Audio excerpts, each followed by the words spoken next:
A big welcome, everybody, to the Two Feathers Medicine Talking Stick Show. So, Dale can't be with us tonight because last time I spoke to him, he was busy trying to put up bunk beds because he's just moved house. So, tonight I've got my co host, Matty Waller. Matty, if you want to say a few words about yourself, just introduce yourself in case we've got some new listeners and viewers. Sounds like Laura's underwater.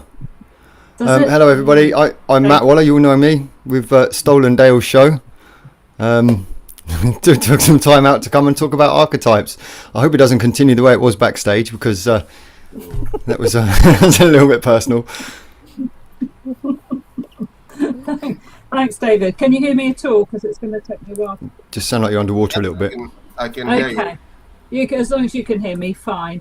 So I'd also like to introduce David to introduce himself for people who don't know who David Ellis is.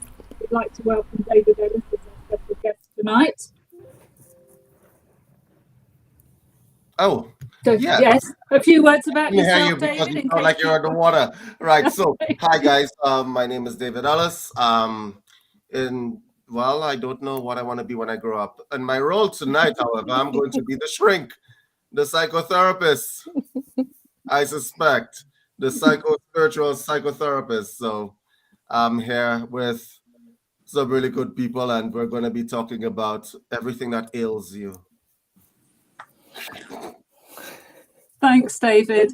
And we'd also like to welcome Amy, who is one of Andrew's current mentorship students. Amy, do you want to say a little bit about yourself? Hello, everyone.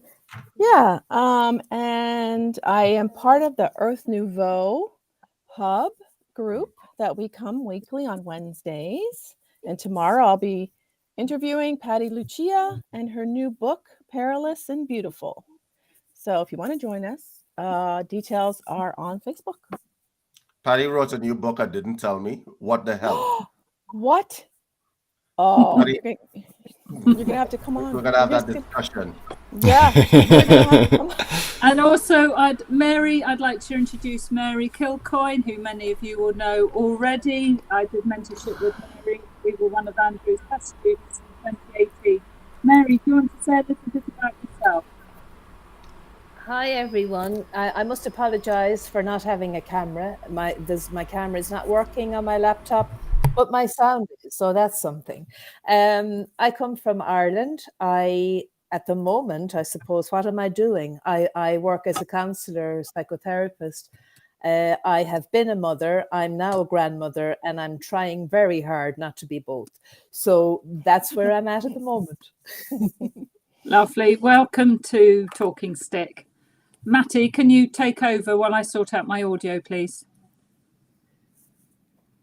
Absolutely, I can. Yeah. So I do believe we are discussing archetypes. So I'm probably not the best person to lead this conversation. David, I know that you are very familiar with this subject, so why don't you kick us off and I can take on from there. Okay, so I suppose the topic of our discussion is psychospirituality, how archetypes run and ruin our lives. There seems to be a lot of misconceptions around the concept of archetypes. Some of the archetypes are particularly important for spiritual people, so probably we should get into an idea of what an archetype is. Yeah. An archetype is an essential idea. It's an essential idea form. That's what it is. Okay, so I suppose we could start the show by demonstrating what an archetype is. So if I asked the audience, for those of you watching, what came first, the chicken or the egg? Go ahead. Answer the question. What came first, the chicken or the egg? Many people don't know the answer to that question. If you guys are listening, you can answer inside the chat. Or anybody want to hazard a guess as to what came first? The egg. The egg. I was going to say the egg. Well, you'd be both right and wrong. Let me explain. The concept of chicken egg nest came first. The concept of chicken egg nest. The conceptual chicken egg nest. Because you can't think about the chicken without inherently involving the egg. And you can't think about the egg without inherently involving the chicken. So some great beings somehow sat down and thought, I'm going to make this life form. It's going to be delicious. And it's going to produce these things that are also going to be delicious. And then you had the concept of chicken egg nest coming into play. This is coming from a vegan. I don't eat chicken, so I don't know whether it's delicious or not. But from the Kentucky Fried, I assume that it's delicious, okay? So the concept of chicken egg nest came first. The conceptual idea form for chicken and the egg came first before the chicken and the egg was birthed into creation. And so archetypes are kind of like our essential hardwiring, right? It's what we came in with, okay? It's what determines who we are as people. It binds us to a certain degree. And these conceptual idea forms are buried very, very, very deep within our being, very, very deeply within our beings. And it's part of the mind that we usually call the superego or the superconscious mind. And you might say that that's where, if you had to, from a psychotherapist point of view, where spirituality resides, it would reside in that aspect of the mind specifically. Spirituality is an all-encompassing idea, but if you wanted to find it in its most essential forms, as from a counseling perspective, it would be in that aspect of the mind. So, David, would you say that the archetypes are a form of from conditioning, or whether it's hardwired? A little bit of both. It's hardwiring. You don't teach a kitten how to hunt. It just comes in with that hunting ability. Okay. You're not going to teach. And here's the thing: there's the argument to be made. You see, psychotherapists back in the day weren't restricted in the way they ran experiments. So there are a few notorious psychotherapists, and I'll bring one of them into light. Watson. He wanted to find out what the essential emotions are, right? And so he experimented on babies in a nursery. Oh my God, I can't believe I'm actually. So what he did was that he got this baby, right? And he gave it to a nurse, and the nurse would cuddle this baby and stuff like that. And the baby would reach for the nurse, curl its body into the nurse, and so on. And he said, so that now I know that's a pure emotion, and that would be love. Okay? All right? Now, whether or not it was love or just dependence remains to be debated, but he was doing an experiment. Then he had somebody else feed that baby, and while the baby was drinking, he snatched the bottle from its hand violently.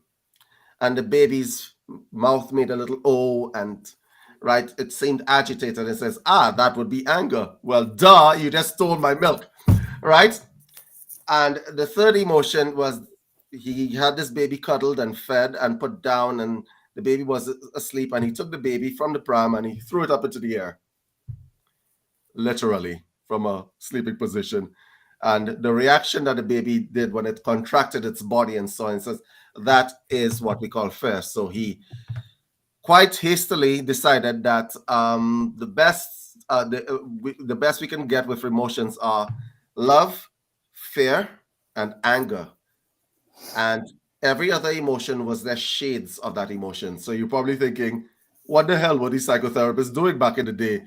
Well, they were doing stuff, right? They were experimenting. Throwing babies around. With babies, yeah, pretty much. And so this is an example of essentializing idea forms, right? But these are just emotions.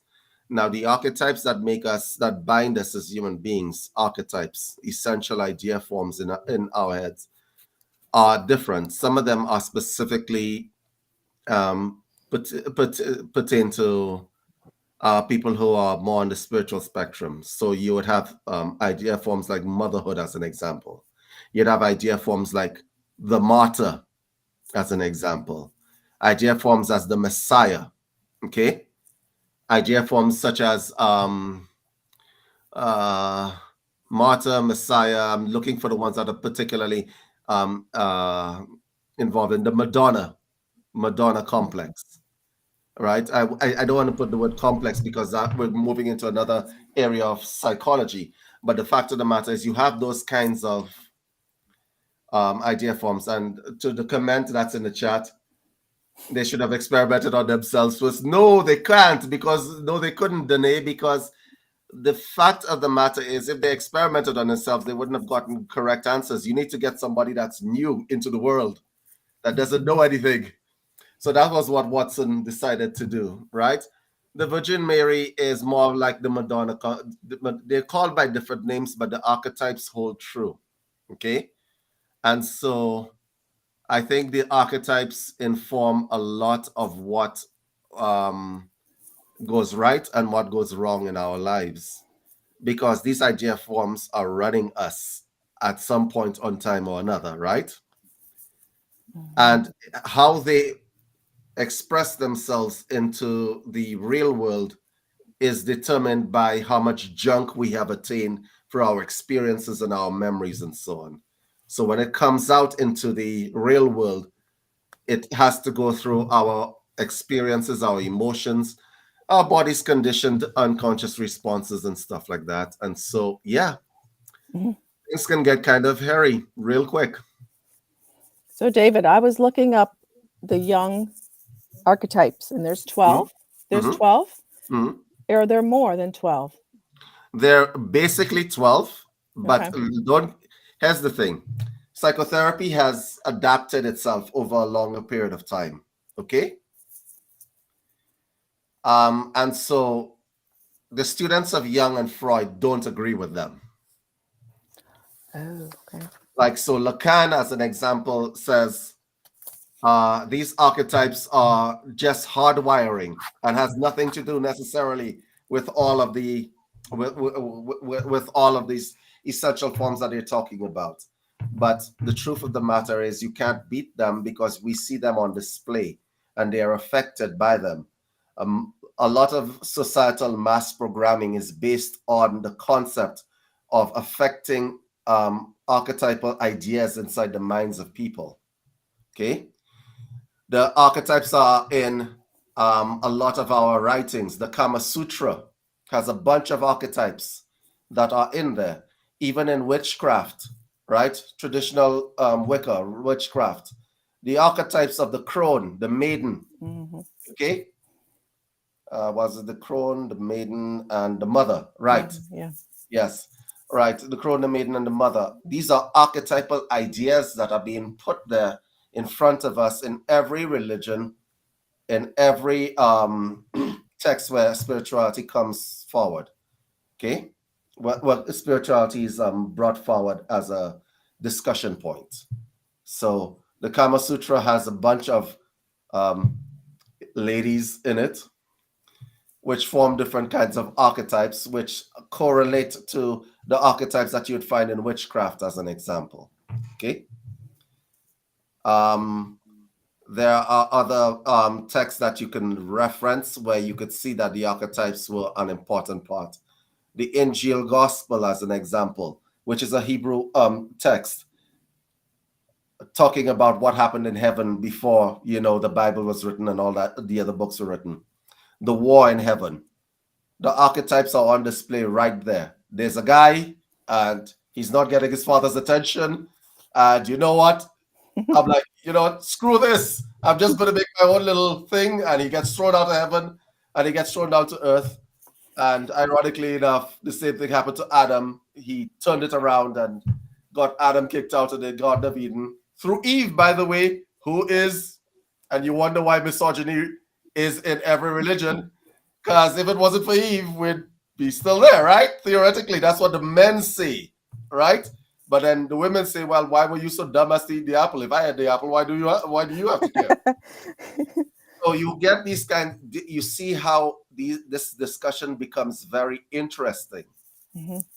Right? And the gods and goddesses too, right? Those are archetypes. Oh, let's not talk about, and I wish you see whenever we're having discussions about gods and goddesses, I notice that Andrew always absents himself from this discussion because his ancestors, oh, Jesus Christ. Wow, Andrew's Greek. Right, that was Greek. So whenever we have these kinds of discussions, where you got like Zeus, Hera, right, Athena, and so on, and you start to take on an examination of the familial relations between these people and how rape is rampant all over. I'm like, my man, what were you guys doing back in the day? All right. So the discussion on archetypes is very important, and how they affect people is very important. If you want to go archetype by archetype, we can go that way. But the martyr complex has got to be the most damaging archetype that there is out there right now. Mm-hmm. Okay. For those of you who don't know what the martyr is, it's in every religion. It's in every story, every fable. You know, it's like saying, I will sacrifice myself for the greater good. Sounds noble, right? Especially in the movies. I mean, it's everywhere in the movies, and you think, it's almost as if now they expect you to think what you were just saying. Oh, well, he's sacrificing himself for this, or therefore that makes him a good person, or it makes him a good character. It's I came prepared for this. I'm filled with it. Oh, I came So prepared for this show. are we conditioned into martyring then? Is that part of what the system foists upon us so that we don't have our authentic self? I have a confession to make. When I watched Titanic, I laughed at the end. I have a confession to make. I'm saying it because I'm like, my man, you're like, I wish I could have been in the water. If you could just go and find another piece of driftwood, and you climb onto the driftwood, and then you two can live your lives forever, happily ever after. And then we can have Titanic Part 2. But I laughed, and everybody wanted to beat me up. I swear to God, it was funny as hell. Because the martyr complex ensures that everybody wants to climb the Jesus ladder. Okay? But is the Jesus ladder your path? Right? And so people tend to make these linguistic conviction statements like, this is the hill I will die on. Like, my man, like, are you Custer? Like, seriously? This is the hill I will die on, or whatever the case may be. For women, the martyr complex can manifest itself. And I know Mary's going to jump all over me for this, right? Can manifest itself as, I will sacrifice my life for my children.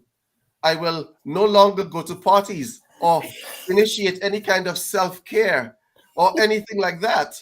I will shun any kind of idea of myself as a sexual being in favor of my children. My breasts are not my own anymore. They are my children's. I'm like, yo. You know what I'm talking about. Yeah, you're going to be a single parent very soon. Yeah.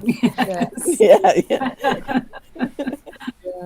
Y'all know what I'm talking about. When you get into that kind of thought pattern, right? You are embracing this idea of yourself as a martyr in the service of your children. Do you see how that's going to ruin your marriage? It's going to ruin you, right? But you think of it as a noble deed that you're doing, and everybody's like, yeah, not a good thing. But the martyr complex is also a good thing. Go ahead, Mary. You can jump all over me for that. No, I was going to say, David, I suppose that's the trick, isn't it, of trying to marry the two, not losing the sexual being that you were before you had children, to getting immersed completely in motherhood. And I do understand it because I've been a mother. I am a mother, but I consider myself, I suppose, removed somewhat from it now. But just as a mother of young children, you do get very immersed with the children, and it's all about the children and their every need and all of that. And I was just saying before we came on air there to Matty that even in the world of nature, if you observe the wild animals, the lion and the lioness, like the lioness devotes her life utterly to the young cubs, and she will not mate with the lion even until the cubs are at a certain age and they're able to fend for themselves. So it's something I think that's innate in the female archetype, that we sort of devote ourselves to the young and the needy. And I don't know, is something wrong with my sound there? Am I here? No, you're just fine. No, we can hear you. Yeah. No, I just heard a bit of fuzziness.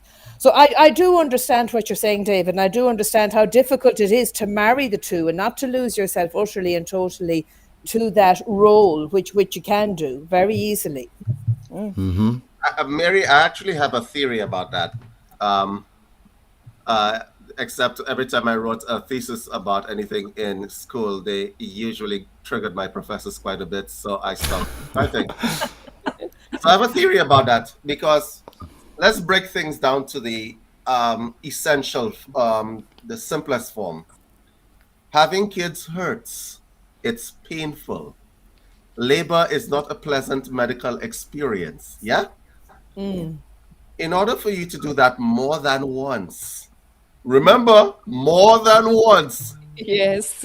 you would have had to have something inbuilt in you that defeats all rational and logical ideas. If you listen, I did an exercise because I mess with my mind a lot, and where I reverse the sex inside my mind to have a kid, and it hurt me. All right. For you to go through that pain and do it again, as in there is now more than one child that you are responsible for bringing into this world, you would have had to have some inbuilt construct of forgetting, massive forgetting of the torture that you went through to do that again. You really and truly think about that very carefully. For those of you in the chat who've had more than one child, what happened? Did you not remember the first time? Hey, my ex-wife, she was up. She was like, right, she couldn't wait to have a baby, and as soon as she'd had one, she wanted the next one. As soon as she had that one, she wanted the next one. What?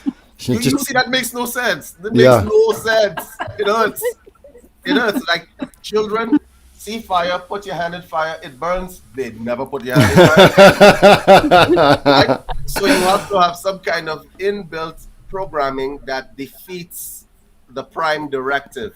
And the prime directive, guys, is what? Survival, right?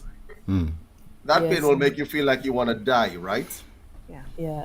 So you theoretically shouldn't go after it again, theoretically, right? Yeah. But you do. You do. Yeah. So you gotta have a defeat. It's probably too, David, the whole idea of procreation, that's inbuilt in us so strongly. Yes. Yeah. Yep. Survival of the species is hardwired. Yeah, but you see how things the archetypes defeat each other when they need to be. Yes, like, exactly. Because if you had to take the archetypes and go and analyze any Hollywood movie, like Titanic, as an example, oh, I won't leave you because you'll be lonely on the raft all by yourself. Oh my God. Every time I can't stop laughing at this. Yeah, it's ridiculous. It's ridiculous. And then you end up as a popsicle at the end of the movie. We don't get Titanic Part 2, right? No. And now she's definitely on her own. She's about as on her own as she can possibly be. We don't get Titanic Part 2. We could call it Ghost or something. And I'm like, that doesn't make psychological sense. You would have to have a sort of that's a malignancy of the whole idea of self-preservation, and I'll explain to you what I call it a malignancy because of this. He has met this woman over a period of weeks. He is not sacrificing himself to save the woman. He is sacrificing himself to save the woman's sense of loneliness. That makes no sense. No. That makes no sense. It does not pan out. So I know a lot of people in the chat right now would like to believe, oh, when somebody says I'd ride or die for my homie, no, you wouldn't. When put into the situation where self-preservation is triggered, you will obey the rules of self-preservation. Unless, of course, your offspring, such as your children, are involved, then you will sacrifice yourself to your children, theoretically. Okay? But really and truly, if you have met somebody for a few weeks and you are going to stand up in front of a semi-truck to protect them from the semi-truck, you're not going to do that. Your brain will take over and move you out of the way, whether or not you like it or not. In a fraction of a second. Yeah. Your brain, people think of it like, and a lot of people say, no, David, my brain would never do that. I would never do this. Listen to me. If you want to prove the point, for those of you who deny what I'm saying, stop breathing right now until you die. Try it.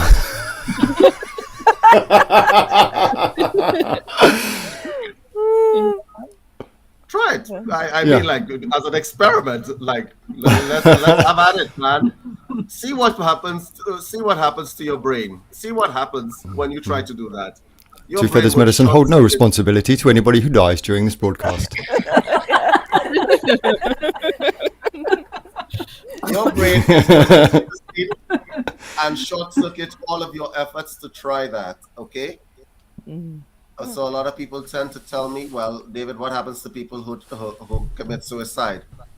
There is, let me tell you how that works. They have taken an action where they commit the action, right, in a short window of space and time where it cannot be reversed. Okay? Jumping off of a skyscraper is different, because you know, like, that the outcome is going to be whatever, but there's still some part of your mind that somehow thinks it might fly. There's still some part.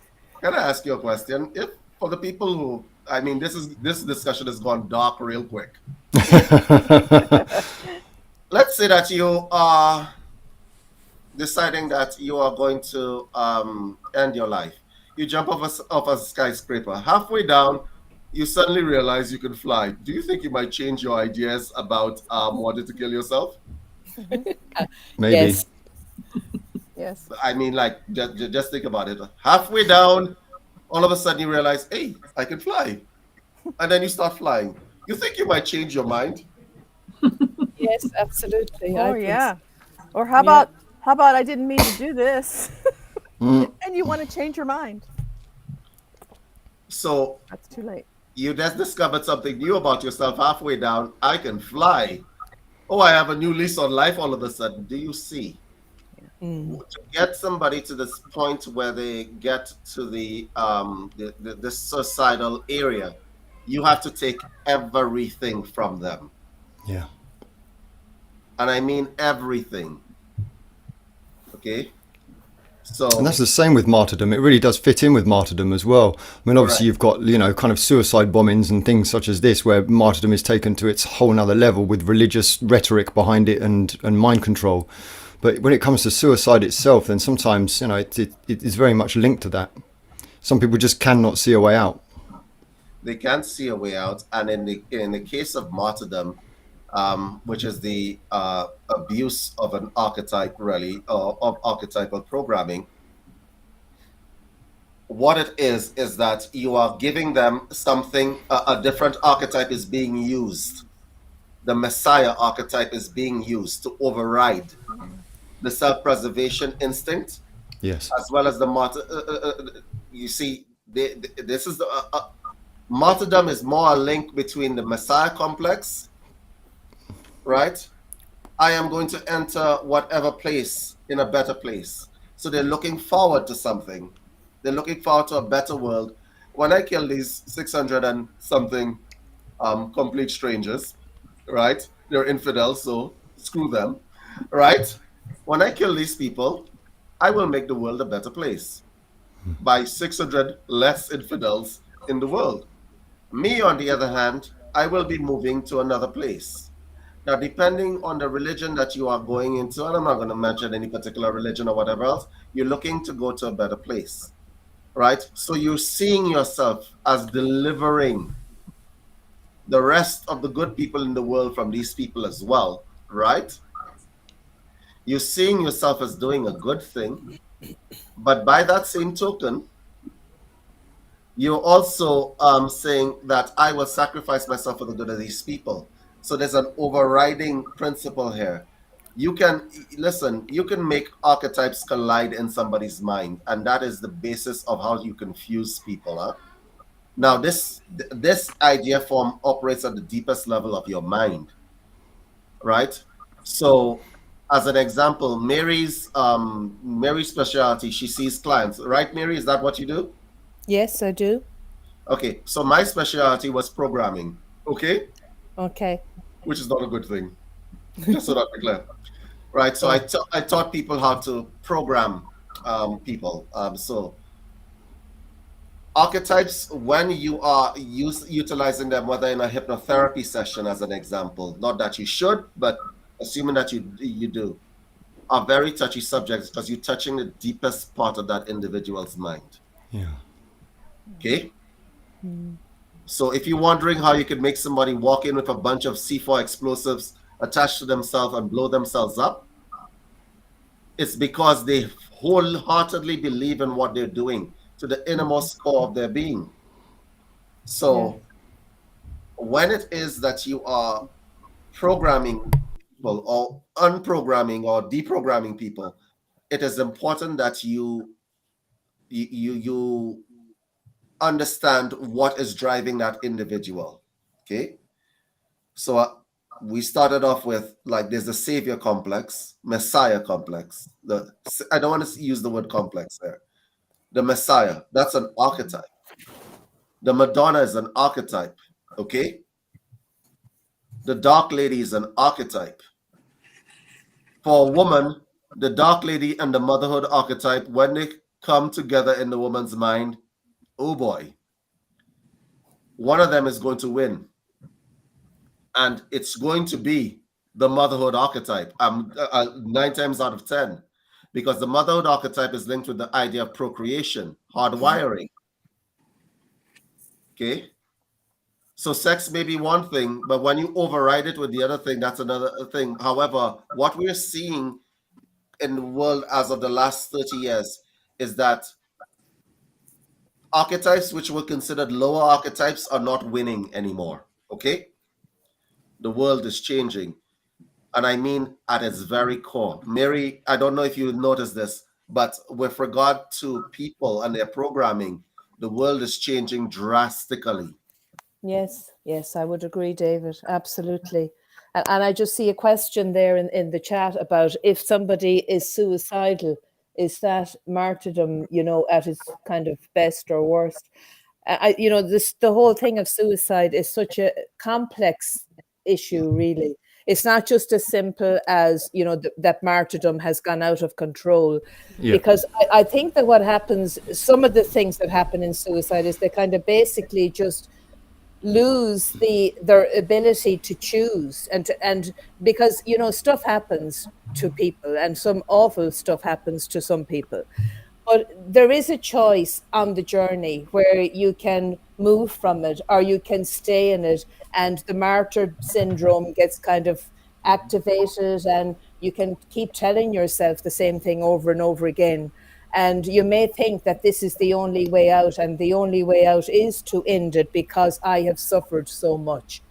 And that's true. Yes, they have suffered so much. But there's a choice that you can turn the other way. You can turn, it's like being at the fork in the road. I have suffered so much, but I can choose to actually do something with that, because that can actually make you in your life as well if you take that other road. Yeah, but it depends how long. Sorry, Matty, go on. That's okay. I was going to say, it depends how loud the programs are speaking, doesn't it? Mm-hmm. Because if you're running archetypal energy, then that's one thing. But if you've got a whole bunch of programs convincing that archetype that they're right, then you're in big trouble. Yeah. Yeah. So can two archetypes coexist? You're saying they can't. One will always override the other. So you couldn't have the motherhood archetype coexisting with the dark lady archetype. Okay. I think here's the thing. Can they coexist? Theoretically, yes. Can they coexist simultaneously? Probably not. Okay. Right. One is always going to be a little bit more prevalent than the other in terms of what's running you at any point in time. So as an example, and this is going to be a bit of a hilarious example, you have kids, but you still want to be sexually active with your partner, your whatever, your husband. However, so you plan this date night, bring out the negligee, etc., etc., and things are getting all hot and heavy, and then a baby starts crying. Notice what happens in your mind in that exact moment. You see Male and female have different reactions. There'll be two completely different reactions. Right? Notice what happens in your mind exactly at that moment. All of a sudden, negligee, date night, everything goes poof, out the window, and then you're like, oh, right? You see how one thought pattern came in and completely overrode everything else. Now, you could say, let me go deal with the baby and then come back. It's not the same thing. No. You feel me? And so you guys see, whenever I'm speaking on these shows, I like to make it real personal so that you guys feel me as opposed to just hear me. Right? Notice what happens inside your mind. One idea form just defeated the other idea form in 0 seconds flat. Not only did it defeat it, it turned it off in such a way that you could come back to the idea form, but it won't be the same. But David, it sounds to me like there was a third archetype that came in, because the Dark Lady and the Mother were having a pretty good time together, right? How is the mother having a good time there? Well, because she's a mother and she's the dark. You were talking about the Dark Lady, right? No. The Dark Lady is the Dark Lady, the initiatress. The initiatress is in the negligee and so on. Yeah. And then all of a sudden, and then motherhood, the mother personality comes into play, and then the mother personality. When the baby cried, it came into play. Otherwise, it wasn't in play. Yeah, but the fact is, Amy, that there's no way that the mum would have said, you know, fuck the baby, let's just carry on. It's instant, bang, stop. Right. This is more important. Yeah. Listen, we've had lots of arguments with this with a lot of people, students of mine, and people that my professors and so on. And people were talking and had all sorts of weird theories about it, saying the reason why there are two breasts is that one is for the man, the father, and one is for the kid, right? And then somebody says, but wait, what happens when they're twins? But this is the point that I'm trying to make here. So when one thing is happening inside the mind, something else is going to interrupt it, like jumping off the skyscraper. All of a sudden, I'm floating. I am now flying. I am Superman. And then all of a sudden, any ideas about ending your life just goes whoop, out of the window, right? So I think when it is that you're talking about the mental dynamics of human beings, you have to be very careful. If you are a therapist, as an example, and I'm going to give you a joke from my personal practice, as usual, you have somebody who comes in with sex addiction, a man who comes in as sex addiction. How many things you think will defeat that idea of sex addiction? It doesn't work the same for mothers as it works the same for men. Because theoretically, fatherhood should cut across that sex addiction, right? How many things? I'm going to, and this is just through my experimentation. A man comes in with sex addiction. He's cheated on his wife. He has like prostitutes that are on tab. You know how you leave a tab at the bar? Like where you prepay for prostitutes. You don't actually see the prostitutes that you pay in advance to the pimp, right? So he has sex addiction at that level. And you want to somehow reform that behavior. Well, theoretically, there's very little that you could do to reform that behavior because the procreative sense in him is very, very high. Okay? All right? He wants to copulate. He wants to copulate with a bunch of women. It's also very complex because you have to go into his background, his childhood, or whatever else. Okay? Would you like to know what defeats that? What defeats that is not his paternal sense, right? But his sense of motherhood, of being taken care of. Oddly enough, that defeats that. I didn't think that that would actually defeat that, but it does. So as an example, and I want the women in the chat to hear this. If you are a woman and you're listening to this broadcast, this is going to be very instructional for you guys. I'm just giving you a little insight into the minds of men. Well, you notice how everybody just suddenly got quiet. I'm going to be a lot of women think of the procreative function of, when men think about procreation, as something that is all-encompassing. It runs them, okay? They need to find women, they chase women or whatever else, okay? Half of that is not women that they're chasing. They're not chasing an orgasm. They're chasing a kind of validation. Yep. Okay? And if you understand it, you can actually work with it. Okay? Right? Because how many orgasms do you need, my man? You know? Yep. Most men enjoy giving orgasms as opposed to having them.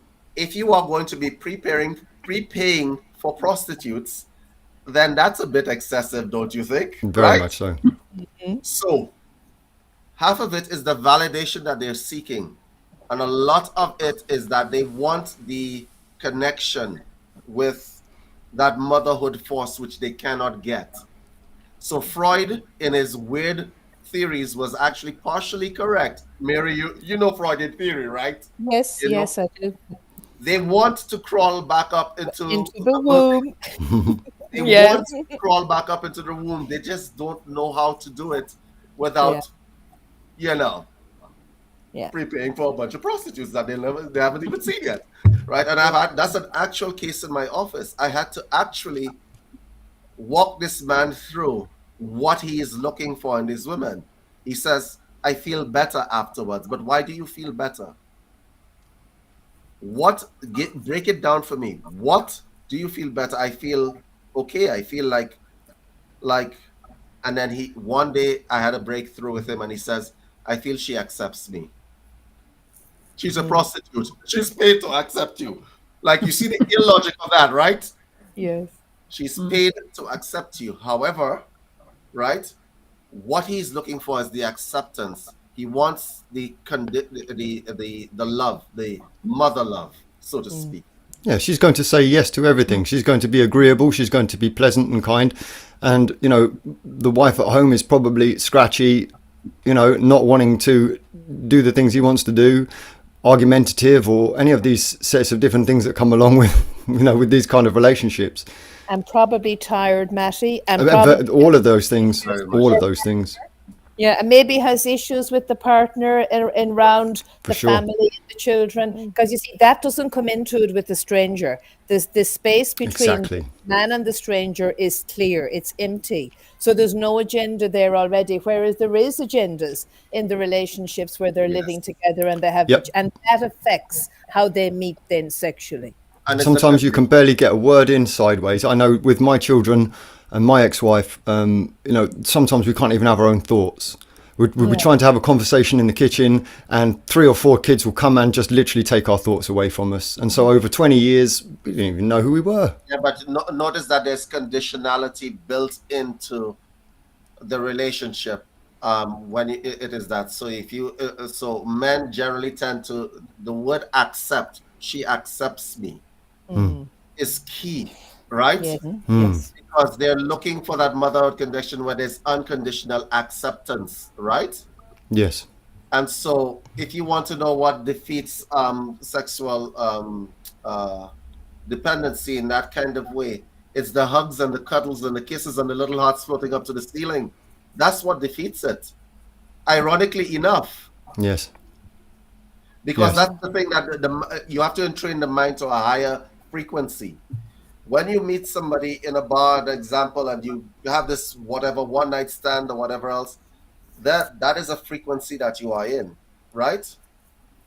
that person is not necessarily looking for that frequency. They'll accept it, but it's not what they're looking for. They try to train themselves to a higher frequency.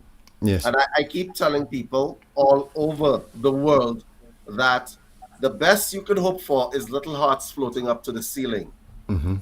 Little hearts floating up to the ceiling. You know, like in the comic books where you have little hearts floating up to the ceiling. This is a lesson I've only just learned out about myself. This is something that took me totally by surprise. It wasn't until, you know, I went through a divorce and then began to see women, and honestly, I have one friend that I go to see, and there's no sexual interaction there, but there is the sensuality, the cuddles, the just sitting there and watching telly, and you know, and it really surprised me that that's what I missed the most, because I didn't think I would. That's interesting, Matty, because, you know, sometimes I have found that women can have great relationships with men who are gay because the whole sexual tension is taken out of it. So they can have great relationships and they think, oh my God, if my husband or my partner was like this, I'd have a great time. But of course they're not, because the sexual tension between them, and that causes a lot of issues in the relationship. It's an interesting thing to study and to observe. And all my friends are women, which is really unusual, because I pretty much do live the life of a gay man, really. As the way that I live, you know, all my best friends are always women. They always have been, you know. But it's and for me, where it comes to that, where there's partners that I have been sexually active with, but then once that removed or it's quelled, then there's a very deep relationship. But that doesn't mean to say you can't have both of those things. But sometimes that masculine need to do that, and the way the body reacts when it's around women, you know, and all these hormones flying around, it really confuses things. And here's the other thing that is the danger part. When you entrain somebody to a higher frequency, it's very difficult to downgrade them back to the frequency that they were at, and I'll explain to you what I mean. So you got to be very careful. It's a delicate dance that you do. So let's say you meet this man, and I'm talking to women. I'm going to say something here for the women in the chat who are bigger chested, so to speak. Is that a nice way of putting that? Big tits, he means, yeah. Yes, right. Women in general, bigger chested and so on. You meet this man in a bar, and he's like, by the way, if a man likes you because your chest is big, he's looking for his mother. That should be a red flag out of this world. Oh my God. Like, I don't understand how women, anyway, never mind. Do you know what? That's interesting, David, because I was only thinking about that the other day. And there was two friends of mine that have come up on Facebook recently that are old friends from the past. And you know, people say, are you a tit man or an arse man, right? You know, that's what they say. And I was always an arse man, right? And I had these two friends that were all about the breasts. And when you look, I was thinking about it just the other day. I don't know why it came on my mind, but then when you look at them, they both have issues with their mothers. So it's clearly the maternal link that they're looking for. Whereas my mother was very gentle, very nurturing, very lovely. If a man is looking at you because of your chest, and he's like all into your chest, really and truly, that man is looking for his mother. That should be a huge red flag. That should not go over your head by any means necessary, right? Listen to me. I can tell you, right, not that I've had it. Okay, you know what? Let me explain. So I am in this yoga retreat. There's a large-chested woman who is at the yoga retreat. Nothing happens. Don't get all excited with yourselves, okay? But I happen to fall asleep on the grass. I turn around and my face is in her area. And I understood in that second, the wonderful calm and happiness. It's not sexual. It's like you feel okay. It's like it's soft. Yeah. You feel okay. You feel okay. All right. You absolutely feel okay. There's a kind of comfort that happens that I can't explain to you guys. So I'm just letting you women know that when a man is complimenting you on your chest a lot, that's a red flag that man wants to feed. Mm-hmm. Okay? He wants the memory of feeding. Okay? So here's the problem that you're going to have. It might be all sex and games at the beginning. Oh my, wonderful sexual, whatever. But once that man gets entrained to the cuddleness and being close to your breast and the comfort that he gets from when he was a child with his face stuck into your chest, once he gets entrained in that, you could be sure that the sexual part of your relationship is going out the window. Yeah. Trust me when I tell you that. Because that man just wants you to rub his stomach, rub his back, burp him when he wants to be burped. That's what's happening to you, okay, in your relationship. I am just saying that archetypes are very dread things. Conditioning is a very dread thing, but you've entrained that man to the higher frequency from sexuality to little hearts floating up to the ceiling, which is what every human being actually wants. Little hearts floating up to the ceiling. And if you don't get that, and if you've trained that man up to that level, that man, you are now mother. Yeah. And so for that man to all of a sudden think, oh, the dark lady, oh, don't forget about that. The dark lady. Nobody's thinking of you as the dark lady again. Okay. I'm sorry, but you're right, Yvette. Right, heavenly pillows. They're soft. They're squishy. Like they have a little bit of bounce going on. Like heaven. It's like having a kind of waterbed effect, right? So, how you trigger people and how people trigger each other is a very important thing, and this is a very interesting part of the human psychology. But in terms of spiritual people or people who are into spirituality, y'all are all looking for little hearts floating up to the ceiling. That's where you're starting from. And you see how you made your lives difficult? Now, y'all could have been just like everybody else. You could have been at the bar with some friends. You could have gone to some bar fights, spend a night in jail. But no, you decided to go on another path, and you're going down this esoteric path, which is trying to point you towards little hearts floating up to the ceiling.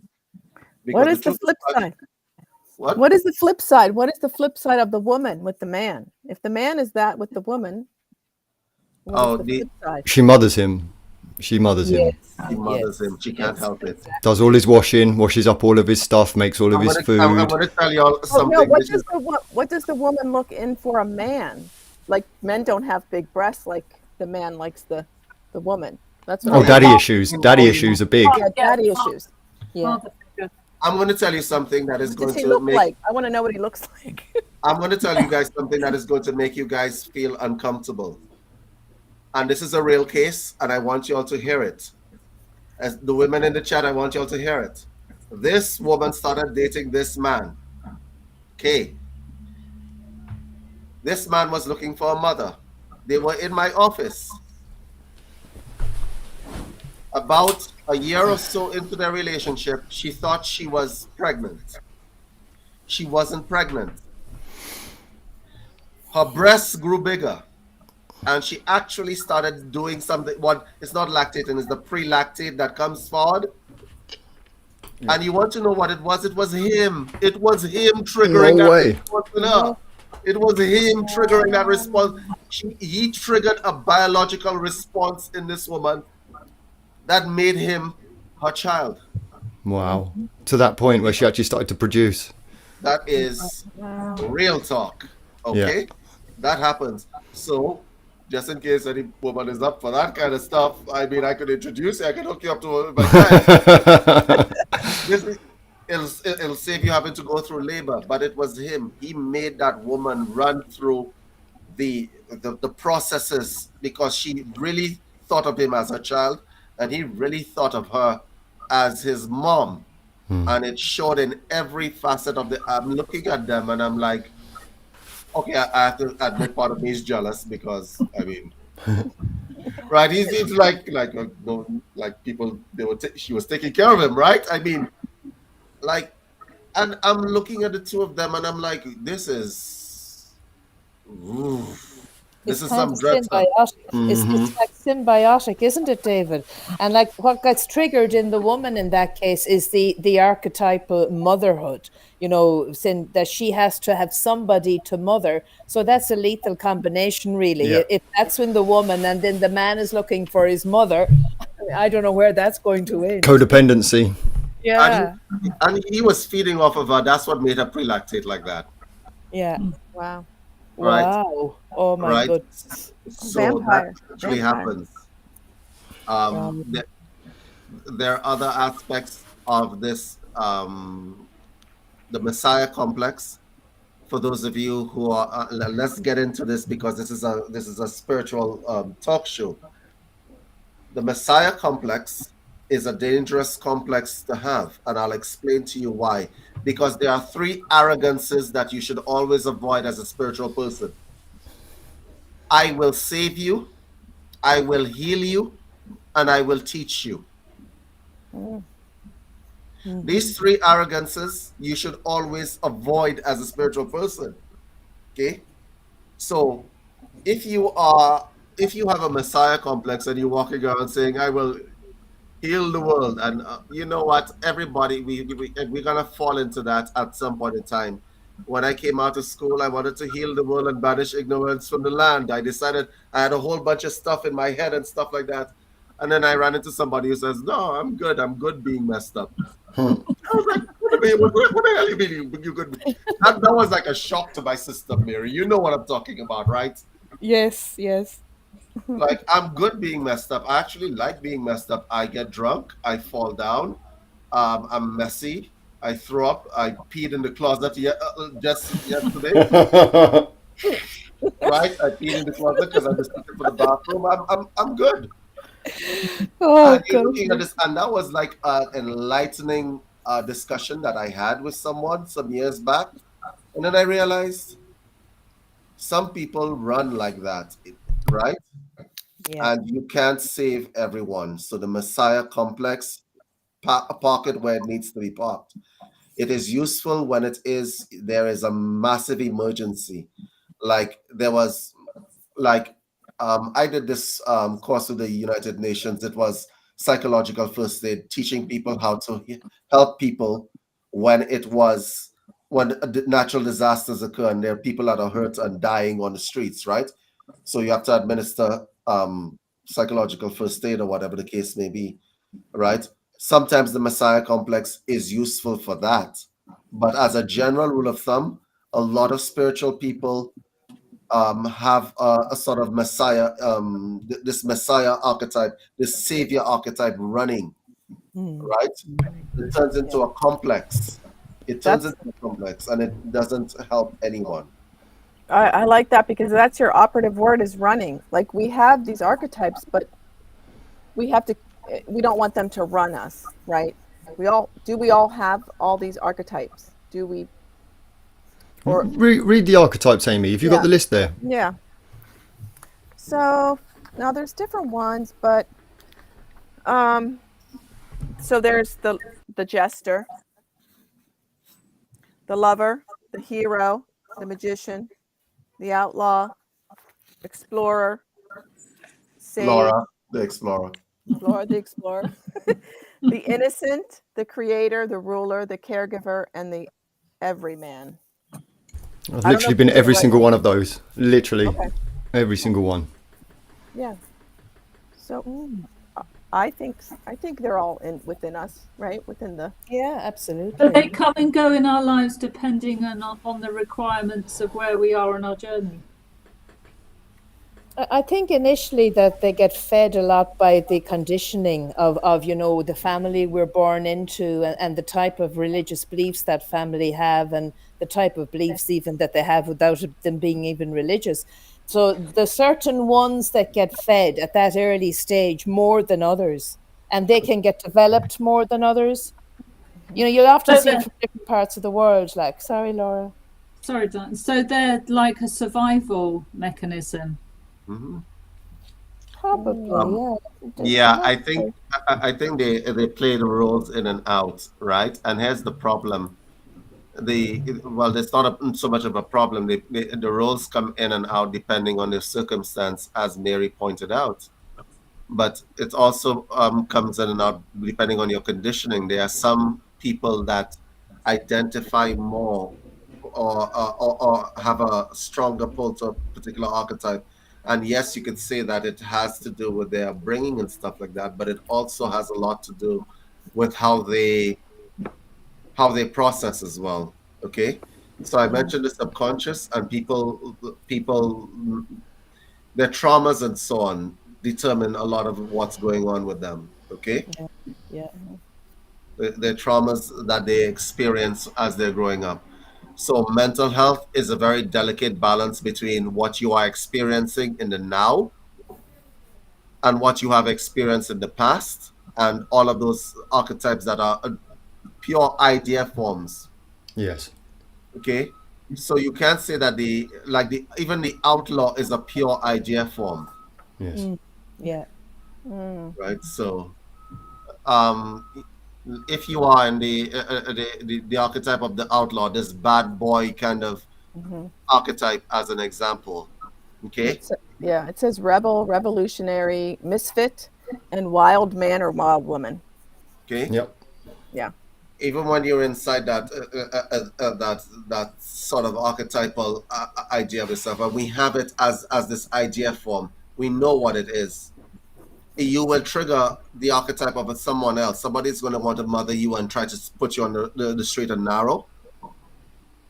And somebody's going to trigger, oh, I need to be with this person as I did in the class this weekend, right? Like, I want to be this person's lover. Okay? That archetype has been with me my whole life, my whole adult life. And it amazed me how many women would go for it, as opposed to somebody who you know is going to behave perfectly agreeable. That's the best way I can say that, being polite, if that makes sense. Makes sense. And are we using them to express a part of us that subconsciously is helping us heal that part? For example, we all have the class clown or the jester, or somebody who messed around in class or made funny jokes during class, which could cover up their insecurity or their lack of self-esteem. So it comes out in wanting to make jokes. Is that or so depression. that would be a form of wanting to be accepted. Yes. Yeah. So Or we depression. use them okay. So we're using them as a form of acceptance as well. We're taking on these different archetypes.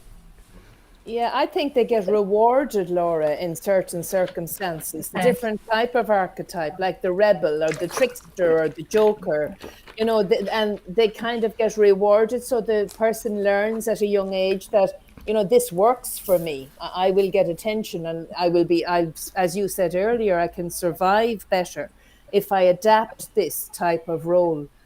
And it becomes part of the Sorry, role. Mary. Yeah, so is it also a form of expression? So I'm just looking at myself, because somebody called me Laura the Explorer, which stuck.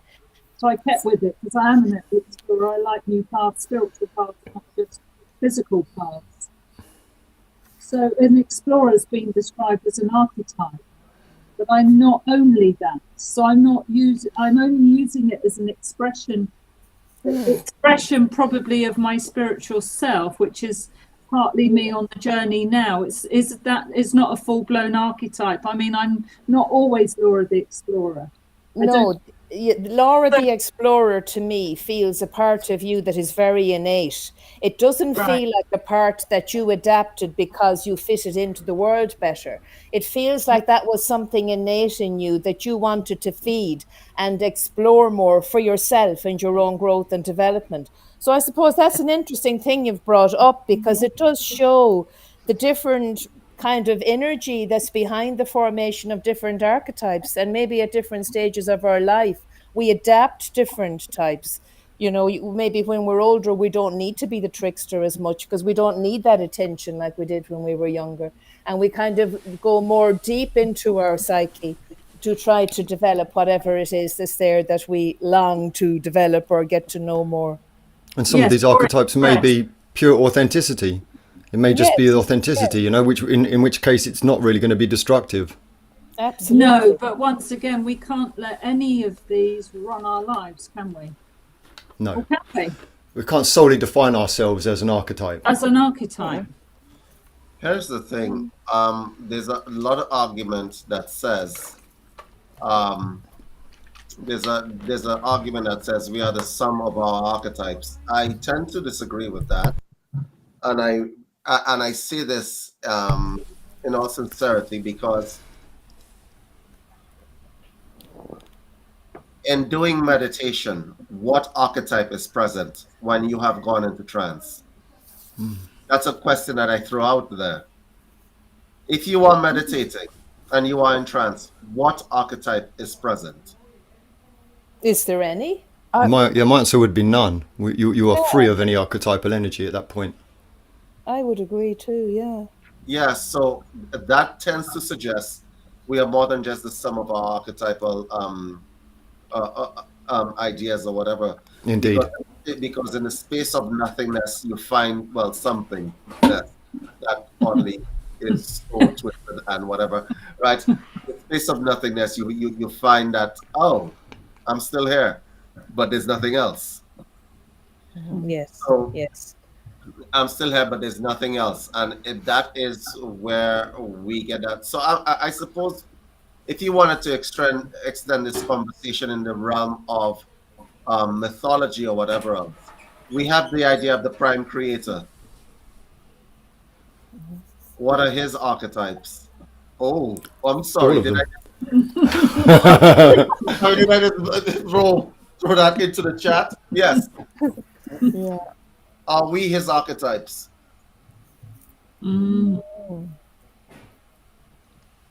If you're thinking about the prime creator and so on, why are we necessary if there is a prime creator? You see, I ask these kinds of questions to myself. The expression of the universe. Yeah, okay. So I ask these questions to myself because, you know. No, you're right there, David. I enjoy a little bit of self-torture every once in a while. You know, I mean, like, let me ask you a question, okay? Let's go from the Christian perspective. If it is that you have a God and God is omniscient and he's omnipotent and he's everywhere, he's all places and all things, right? He's omnipresent as well. And I'm like, if you know everything and you can do everything and whatever else, why are we necessary? Experience. For the experience of it. That's but from the Christian perspective, there doesn't seem to be much point in having your creation. But you don't learn anything because you already know everything. You see, yeah. You don't learn anything because you already know everything. You can't do everything, so you could actually learn what you can't do to get done. Yeah. The kind of things that blow my mind. So I'm like, why are we here? Why are we necessary? Because here's the problem. If you can't answer that in the prime creator, you can't answer that for yourself either. And I'll tell you why that is. Why do I have these archetypes? What is the point? Why? To experience life? Okay, I'm experiencing life, right? But then when I meditate, I am still there. Okay, let me just slow this down before I put my own self in a mind twist.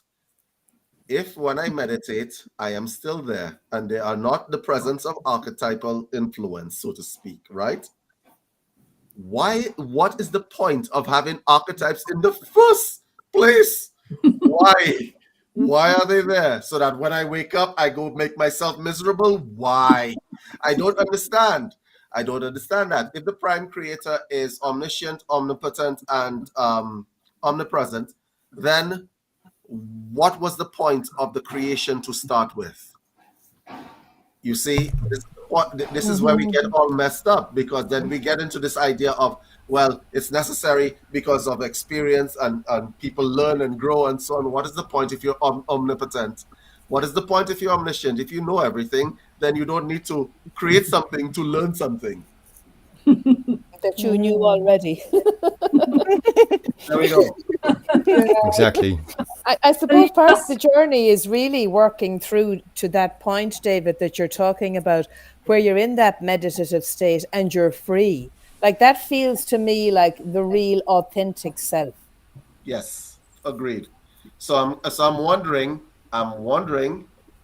if the whole point of all of this, right? Because I said in one of these broadcasts, I used to do experiment with my brain a lot, as you probably could have guessed, because I didn't, I was idle. I'm still very idle. I no longer experiment with my brain as much as I used to due to the fact that I would like to remain sane. But there was a meditation technique that I used to use that asked the mind to understand itself. If you ask your mind to understand itself, it uses its resource. It's a mantra. It's like your brain picks up a riddle. Ask the mind to understand itself. In order to do that, it has to use its resources to understand itself. You get my point? Yes. If not that I'm advising this technique for anybody in this chat, the disclaimer, you do it, you're on your own, right? If you ask the mind to understand itself and you concentrate on that and you hold it as what it is, you have two options. You're going to end up in a state of, inertness, right? Where there will be no further, they will get to a point where you are free, right? Like the Jnana yogis would like us to believe that you get there. You get to a place where you are free. But then once you get to that place where you are free, you're no longer of any use to anything out here in this society. You understand what I mean? Because if you understand yourself and you understand who you are as an individual, there will be no point to all of this. Yes. Does that make sense? Yes, it does. And that's why the archetypes can be used, they're not completely negative or useless.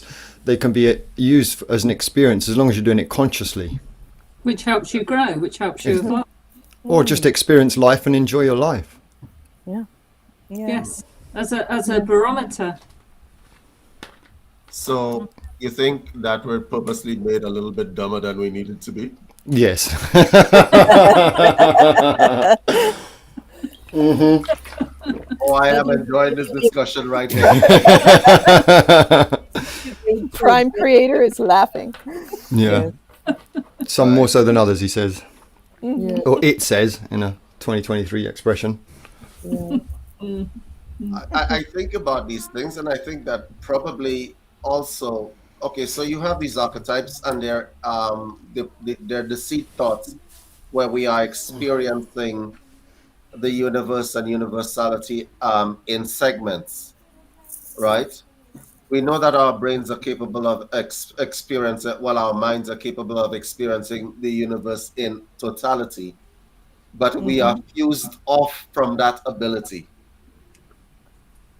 thrown out of the Garden of Eden, as it were, right? We are fused off from that ability. And I am wondering, is this like you have different computer terminals processing data? Is that how that works in the mind of the universe? And are we the computer terminals that are processing data, each on its own? Different sets of data. Yes, and some are of that source and some are of a different source. Some have various forms of free will, some don't have so much free will. It's a cooking pot of different experiences. So what happens when... Go ahead, Mary. No, I was just saying, different experiences, depending on what each of us individually agreed to come in to learn and to work on. I think that determines a lot of the journey, the disposition beforehand to what we agreed to do. And the concept of the fact that there is more than one prime creator.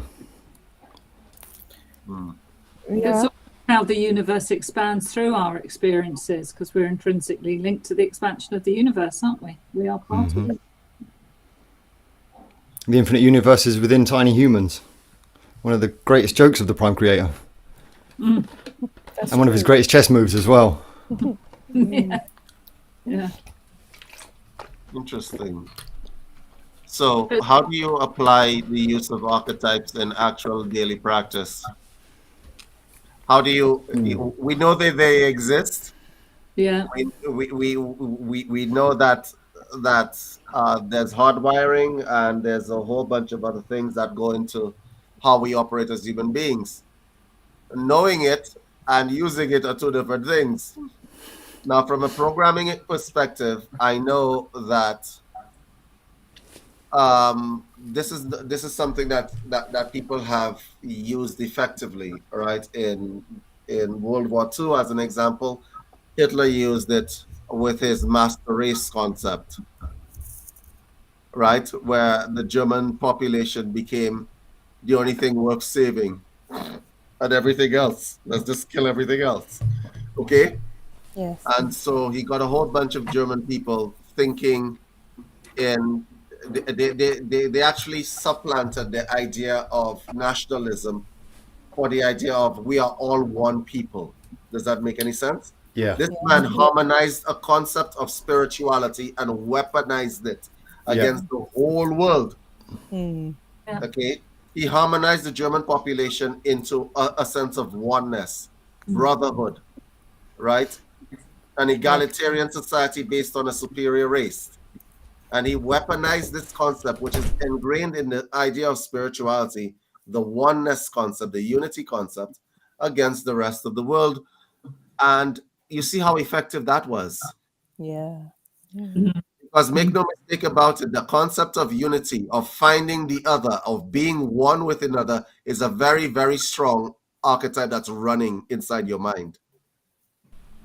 Okay? It is a very strong archetype that's running inside your mind. So it was weaponized. I know how effective it is to target archetypal drives in programming. I have taught advertisers and I have taught people, and as I've said, there's a lot of people in my association because I am also a hypnotherapist educator who understand how powerful this stuff is.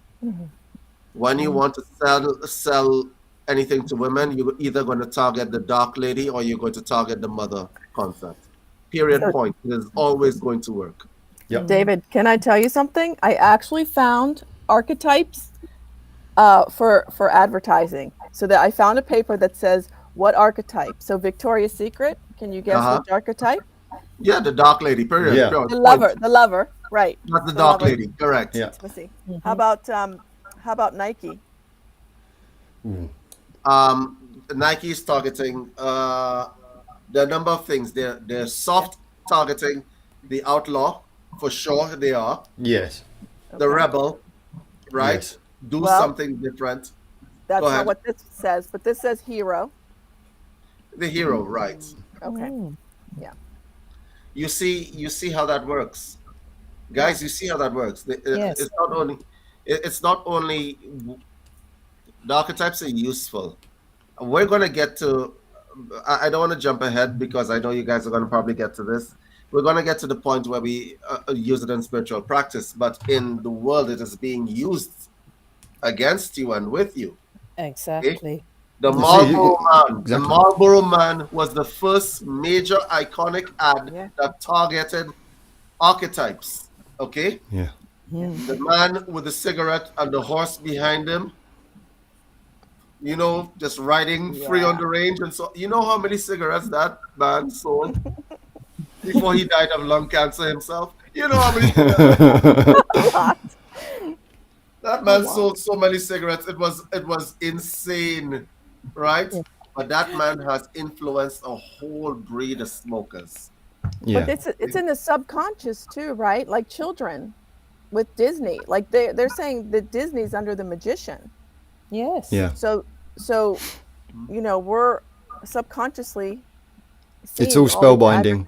It's all spellbinding. How would you think that you could be able to sell sneakers that cost, I don't know, $25 to make for $350, $400 to people, and then everybody knows that's what's happening? It's because it's so systemic that you can't make any other choice. It's the only choice you can make. And I'm going to be a hero if I wear those. Mm-hmm.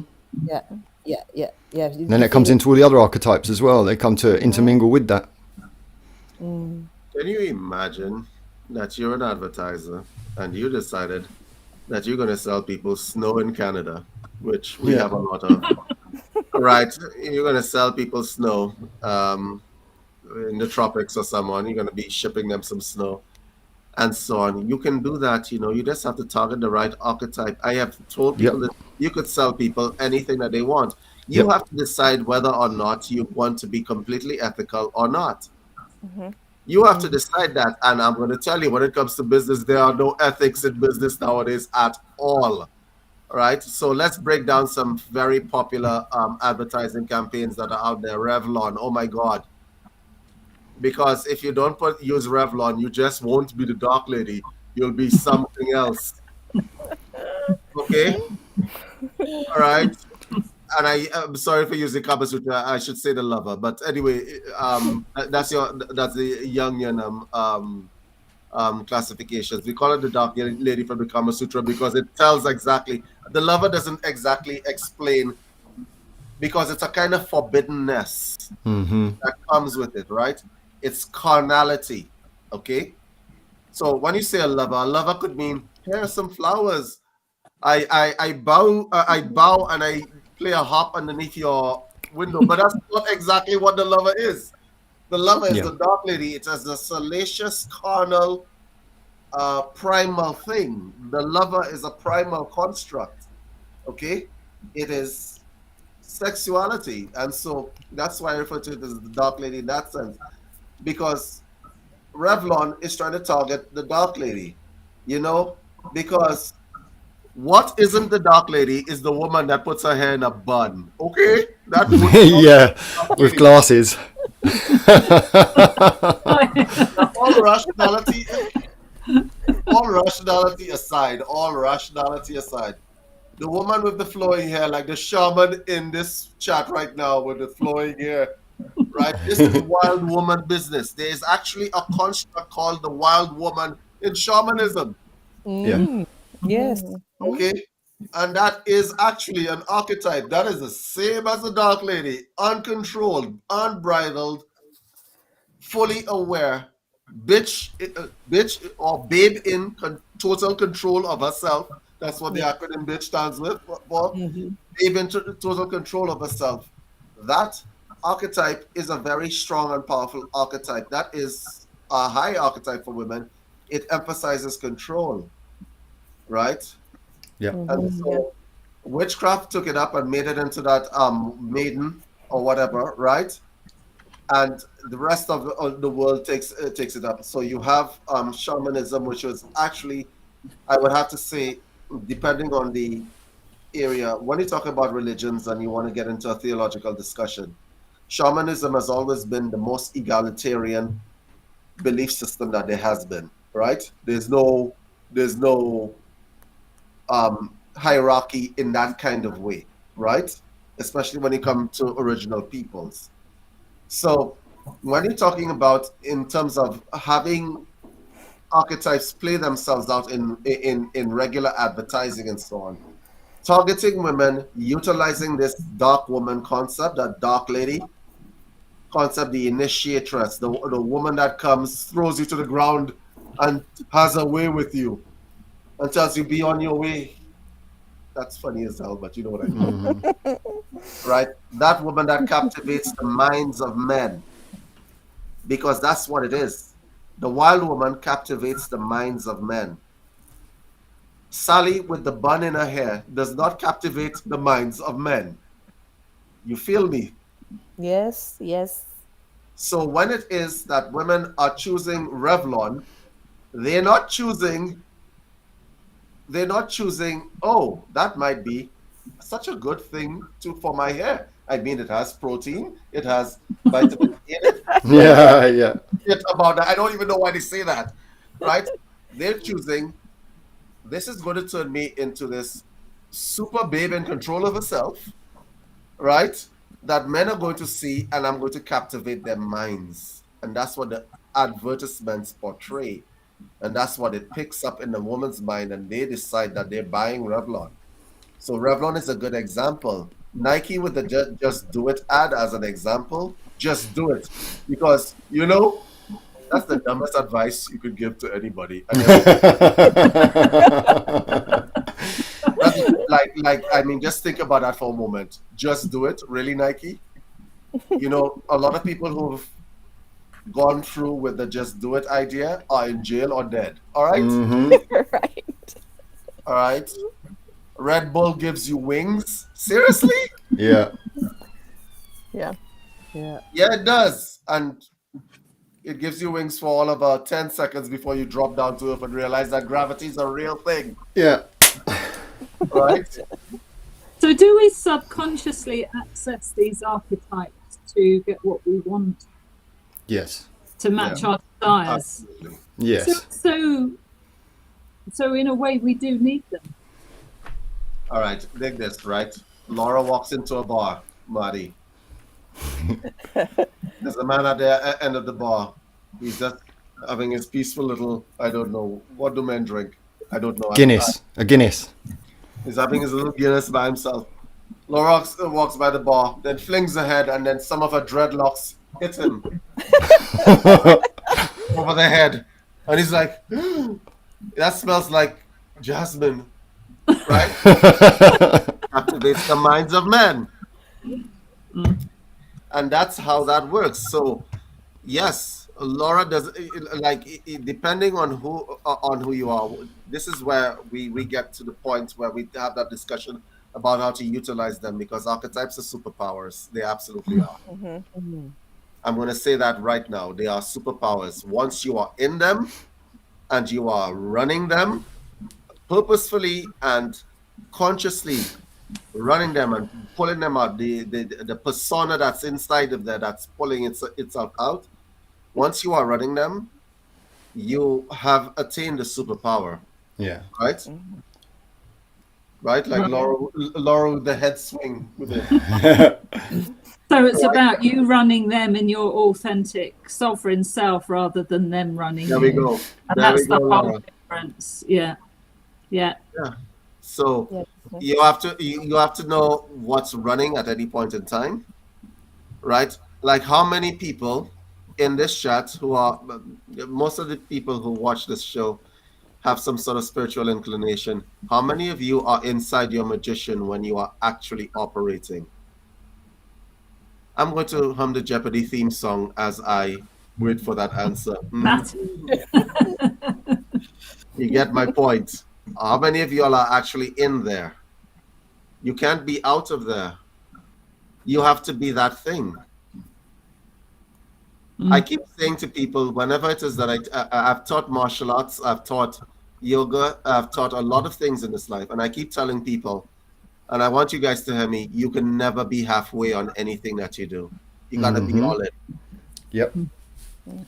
Balls deep. Right? You gotta be all in. Don't be halfway. Right? If you're casting a spell, right? If one cell of your body is out of sync with that spell, you haven't cast the spell. All in, 100% in. Of course, that doesn't work so well if you're doing something negative, like today I'm drinking the whole bar. Don't be all in. But 10 out of 10 for commitment.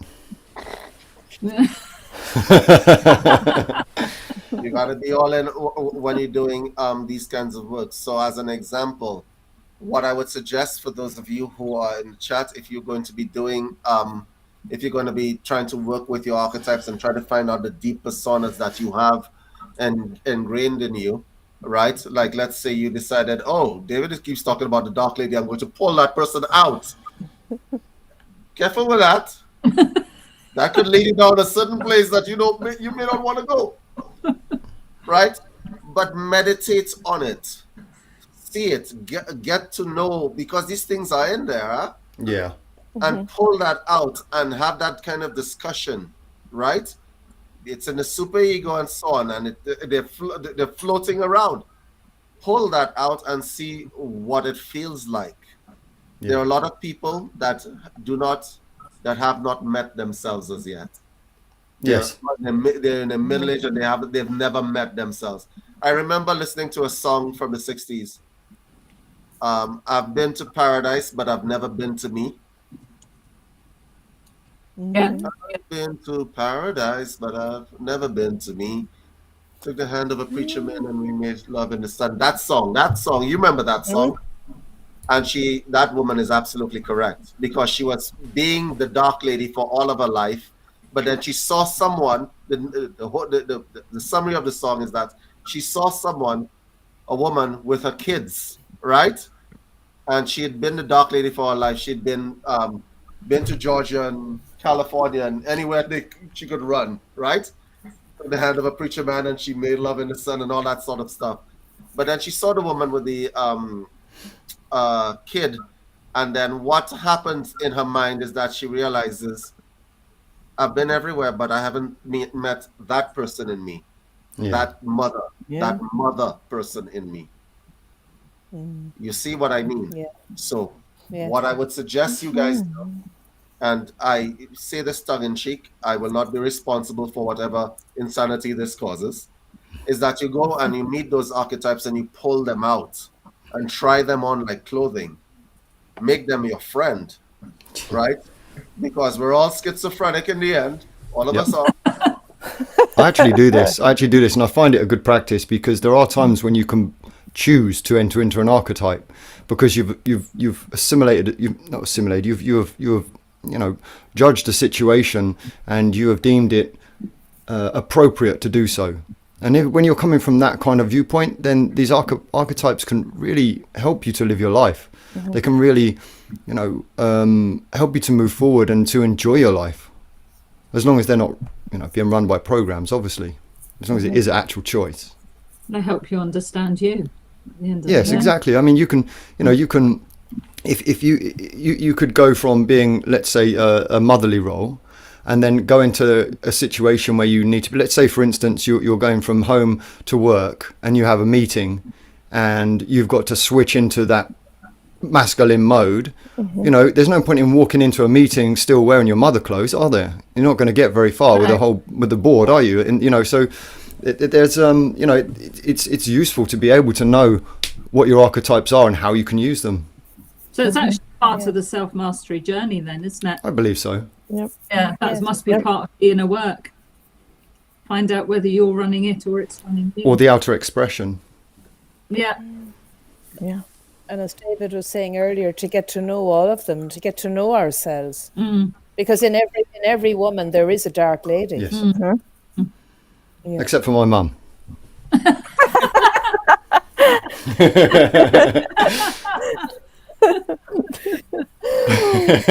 Funny. The problem that most people have is that they're frightened of what's inside. Everybody is so frightened of what's inside. For their own power, because they could be frightened of how powerful or potent they could actually be if they use some of these archetypes, because it could actually get them something that they're looking for, which they can't handle. Yes. Can I? Go ahead. Oh no, I wanted to because this one little sheet that I printed out, it divides the pie into 4 sections of each archetype. For those on the chat that might not know, so they divide them into groups. So the caregiver, the ruler, and the creator. It says that provides structure. Agree? Disagree? Yeah, no, agree. Okay. The innocent, the sage, and the explorer explore spirituality. Yes. Yeah. And the outlaw, the magician, and the hero leave legacy. And then every man, jester, and lover connect with others. So it kind of breaks it down into categories of the 12. Every man was from the morality poets of the 16th century. That's a character. It forms the basis of what you call your fool in your tarot deck. So the morality philosophers came up with this character called Everyman, right? And it is one of the more useful archetypes because it means that you can blend, okay?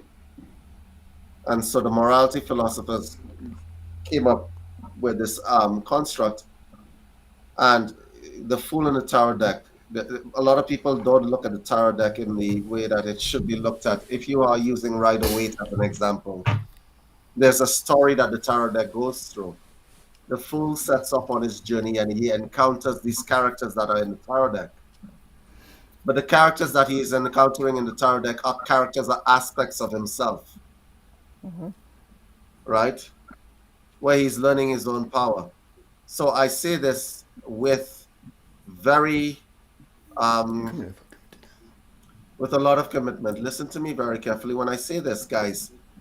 If you do not come to terms with the various personalities within yourself, and you are going to be operating at what, 30% of who you are. Yeah. You gotta claim the magician. You have to claim the dark lady if you are a woman. You absolutely do, or else you are. Let me put this into perspective as an example. If you are a woman and you do not claim the dark lady within yourself, do you know what that makes you? No. Prey, a victim. Oh, yeah. Yeah. That's what that makes you. There's a reason why you claim that. If you are a man and you have not claimed the magician within yourself, you know what that makes you? Fairly useless. Yeah. Powerful. Impotent in a way. Yes, you are. You lack force and the ability to claim your own life. Yeah. These are the kinds of things that this is why you need to claim those things. And I believe that magic, or true magic, lies in the fact that you get those personalities together, and you get the strength from all of them, and you manifest them into this creation. Wow. Okay? Yeah. You manifest them out here. Making so much sense to me right now. Yeah. Sorry, Go ahead, Mary. You've been the flip side of something, then you go the other way. So you're saying all these archetypes have a flip side, is what you basically just said, isn't it? Here's the thing. I'm going to use an example. Little Sally is born into the world. She experiences. We're going to go through this like a tarot deck, shall we?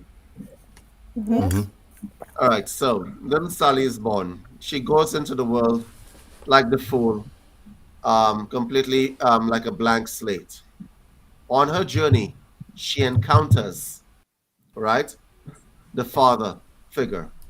How that father figure manifests itself to little Sally will determine how she imbibes the idea of the magician and all those hero complex, the hero and all those things that you're talking about. The mother comes into things. Sally's new lesson now is to go out into the world and harmonize these figures. Okay? There's an element that we use in martial arts when it is that we are sparring or in competition. The person or the opponent that you are facing, the other person, is an aspect of yourself. You're not fighting somebody. You're fighting you. You are what you're fighting, depersonalizing to other people. Like, hello, I'm me. Okay, never mind. It might sound oddly depersonalizing, but what it is teaching you that people that you meet, the things that you meet, are showing you aspects of yourself that you absolutely need to come to grips with. Right? So this is the basis of a lot of the philosophies that you would have, whether they be Buddhist or whatever else. You will have to come to grips with what you see reflected within yourself, because the universe is not stupid. It's going to show you things that you need to see. And sometimes they're very inconvenient. Okay? So little Sally will go through life and she will meet the mother. The mother is not going to demonstrate to her what the dark lady is because of social constructs against it, right? So the dark lady gets pushed down in little Sally's mind. And so at a certain age, little Sally will rebel and find that dark lady, and it might go overboard. And then end up in my office, and that's how I get to stay employed. I thought he was going to say something else then, David. So sometimes you need use the archetypes to rebalance yourself. So, for example, if you've been a martyr, you then might want to use the warrior as a rebalance. Or if you've been the flip side of a warrior, you then would need to use the warrior to bring yourself back to a neutral stance, so that you've experienced both sides of it. Because what happens is when you've been in one polarity, like for example, I've been a doormat, let's say I've been in this martyr position, I then went into warrior because I was trying to claim back all the energies I'd given away to the martyrdom. Okay. But you've got to watch out that you're not, because not all archetypes will go into extreme polarity. You know, it's like quelling a fire, isn't it? It's like putting water on a fire. Yeah. But you don't want to then go too far in the other direction and completely obsess about the other archetype as well. It's it's the fine balance between. In some ways, you need to find it so that you can find that balance. Because, for sure. You know, having been the martyr, I then desperately wanted to be the warrior. Okay, it's like, I know it's a light worker thing, but that's what I needed at the time to find the balance between the two, if you like. So you have comparison. I mean, if you don't have experience of it, you have no actual wisdom, do you? Yes, exactly. And to find my sacred neutral and to find my authenticity, I almost had to try both. And sometimes I still go into more warrior than martyr, but sometimes that is needed. Sometimes you need that for boundaries and things. Correct. So we subconsciously maybe are drawing on aspects of them without even knowing their archetypes, because they're so hardwired into us. They're accessible. Well, absolutely. This conversation has been so enlightening to me, because I don't very often dwell on archetypes. No. It's not something I have done, but I've always considered myself something of a social chameleon. I've been able to go into many different types of, and I can see this in David very much so as well. I can imagine going anywhere and being able to just find a way to have a balance and to fit in and to, you know, to hold your own. Yes. But clearly that must be the ability to consciously manifest these archetypes and to comfortably exist within them. I've never even considered that before. It's very interesting. Yes. Yeah, I love it. Can you imagine if everybody had control? If you're listening to this show right now, and we're speaking to you, and you're listening to anything that we're saying, it's because you're trying to get into that magician's archetype right now. That's where that is. You're trying to master it. One of the more difficult, because it has the idea of potency attached to it, right? The idea of potency attached to it. And this is why we keep saying that the hardest thing for a human being to do is to step into their own power. That they can't step into their own power. They know it's there, and they can't come back into it. They can't come back into it. And I say come back into it because let's take the journey of a child. When a child is young, you see that child believes it is all powerful. You see it's running around with its friends, being anything it wants to, whether the fireman, the Power Ranger, the whatever else. And then they make us grow up. And then the limitations get put onto us as we grow up. Does that make sense? Yes. And then you think that you're growing more reasonable, but what you are is growing dumber, because you are thinking of yourself in limitation. And so you grow up and you believe your world of wonder is taken apart by the age of 13. And nowadays it's taken apart earlier. One of the things that I do not like about what's going on in the world is that the children are being robbed of their sense of wonder. Those of you who don't know what I'm talking about, because David, you're talking at a tangent right now. Do you remember when you used to feel Christmas? Do you remember when I didn't say look forward to Christmas? Do you remember when you used to feel Christmas in the air? Yes. Yes. Yes. Yeah. Do you feel it now? No, you don't. No. You think your children are feeling it? No, they're not. They robbed them of that. They commercialized it. So there was the goodwill among men is now out of the air. So my point that I'm trying to make to you guys is that even when you look at it from a children's perspective, a child's sense of wonder. In a child's world, magic is possible. Okay? Well, Google ended that for y'all because the child could go online and see, does Santa Claus exist on the cell phone? No? Okay, so I guess mommy's putting the gifts in the stocking. You know how that, listen, when you take the sense of wonder and magic out of a child's eyes, what you are left with is a shell. And this is what is happening to children nowadays. There's no sense of wonder, which is why people are opting for homeschooling and so on. They want their children to grow up with a sense of wonder. That's what mine did. You don't see what you lose when you reach adulthood. You lose a lot of things. Yes, you lose innocence, but you lose your sense of wonder, that feeling of Christmas, that feeling of Easter, even Thanksgiving for those of you who celebrate Thanksgiving, right? You lose it. It's not in the air anymore. And so you become hardened as a result of it. You think you're becoming smarter. I am more worldly now. I know stuff, right? I know the tooth fairy doesn't exist. Did it make your life any better knowing that Santa Claus doesn't exist? Or the tooth fairy didn't exist? Did it make your life better? It made it a lot darker, didn't it? Your world began to close down. So as an adult, you are operating with diminished capacity. Okay? It's not your child that doesn't know. It is you who do not know.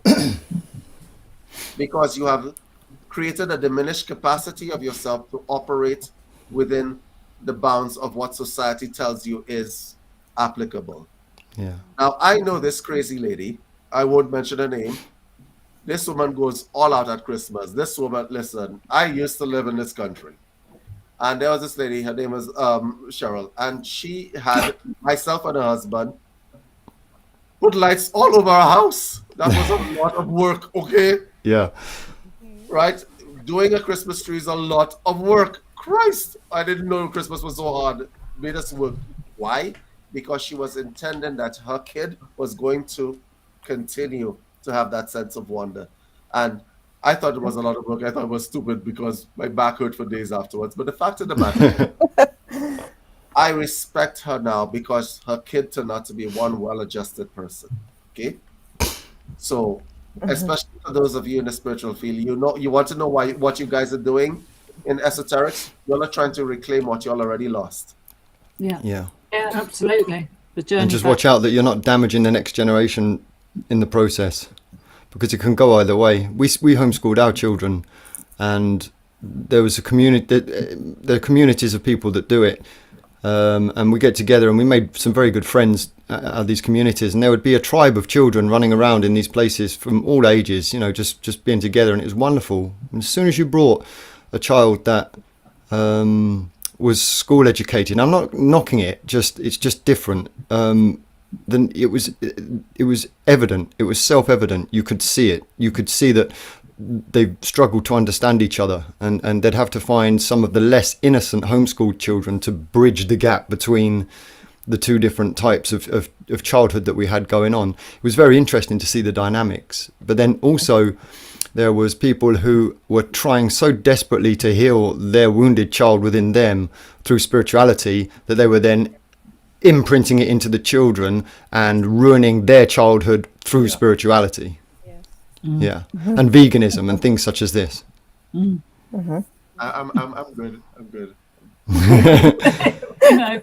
Listen, the worst thing that you could do is not. You're very quiet, Mary. Sorry, David. You're very, very quiet, Mary. You could hear me there, 'cause I lost power. There was a power cut here, and I'm only back. But can you hear me now? I just wanted to check. Yes, you're loud and clear. Loud and One clear. of the things, while I'm talking, one of the things that I'd like to share with you in relation to this topic is when I had children many years ago when they were very young, and I met this psychic, and I was asking the psychic, what did each child need from me to do for them? As a mother, what was the best thing I could do for each individual child? So she gave me all the basic kind of advice, that we'd all know, feeding and clothing and education and safety and security and all of that. But one of the things that she said, and I never forgot it, and it's really what you're saying now. She said one of the roles that a parent has with the child is they must preserve the innocence in the child so that they can see the goodness in the world. And I just thought it's not spoken about. Parents don't know that. And it's like the latency period in children where you don't interfere sexually with the child during the latency years. You preserve that innocence. But of course, this is much broader than that. This is just preserving the innocence, as you talked about the wonder of the fairy lights, David, and all of that. And it's just so beautiful. I think it's just a beautiful role that the parents play in preserving that innocence, and they're up against it these days because the world is hammering at that constantly. Mary, people said to me and my ex-wife, people said to us all the time, they're going to need to learn to be in the world. They need to learn the reality of the world. They need to be able to exist in the world. Well, these kids, they've got it. They're balanced. They're happy. They can decide when a situation is uncomfortable. They aren't too easily influenced by media and things such as this. They know how to be human beings because that's what they've done for the first part of their life. Instead of being dictated what you should and should not do, what you can and cannot learn, they've experienced whatever they chose to experience, which was facilitated. And you can see the difference in it. You really can, and people that live outside of that are damaged, that do just relinquish control of their children to the state, that they see it as aggression or something dangerous. And I think that sometimes parents have the idea that, it's good for their child to expose them to this when they're young. It's going to toughen them and they're going to be able for the world and they'll be able to fight their battles better. But in actual fact, what it does is it breaks them. Yep. Can I say something here? Honestly, that thought pattern, Mary, thank you for bringing it up because it's a real problem. Like it'll toughen them up. I've never seen a chicken look at the egg. I need to toughen you up, so I'll expose you. I'm going to push you down the hill.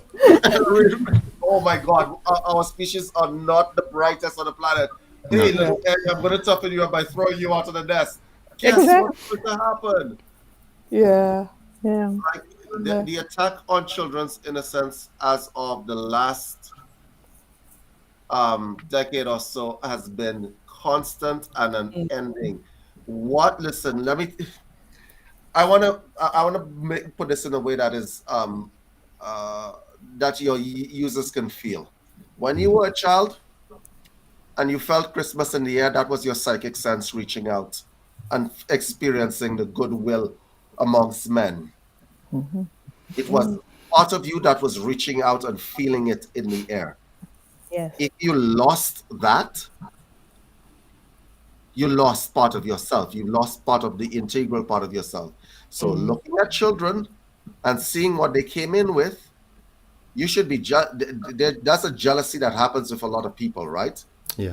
So now you're 30 years down the road, you enter this esoteric path and you're trying to figure out how to get back there, to be able to feel what's out there and interpret it, and you call it, you have a nice technical word for it, it's your psychic sense. Children don't have a name for it, it's just what is. That's who they are. Yeah. Okay? That's who they are. So I think there's an aspect of the archetypes and what's inside of you, especially when the children are playing out their archetypes inside themselves, the hero, the villain, whatever else, right? Right? When children are playing out these archetypes within themselves, they are training a part of themselves, just like the kitten that is playing with that ball of yarn, learning and teaching itself how to hunt. These children are teaching themselves an aspect of their higher selves that people do not see. Okay? And so when you destroy it by telling them, oh, we're going to teach you about sexuality right now up in front, and knowing full well that if you teach a child about sexuality, whatever you teach a child, they're going to latch on to. Right? To the detriment of other things that are happening. There's a certain amount of levity that you give a child, which we call play. We call it play, but what it is training for the child, like a kitten with that ball of yarn.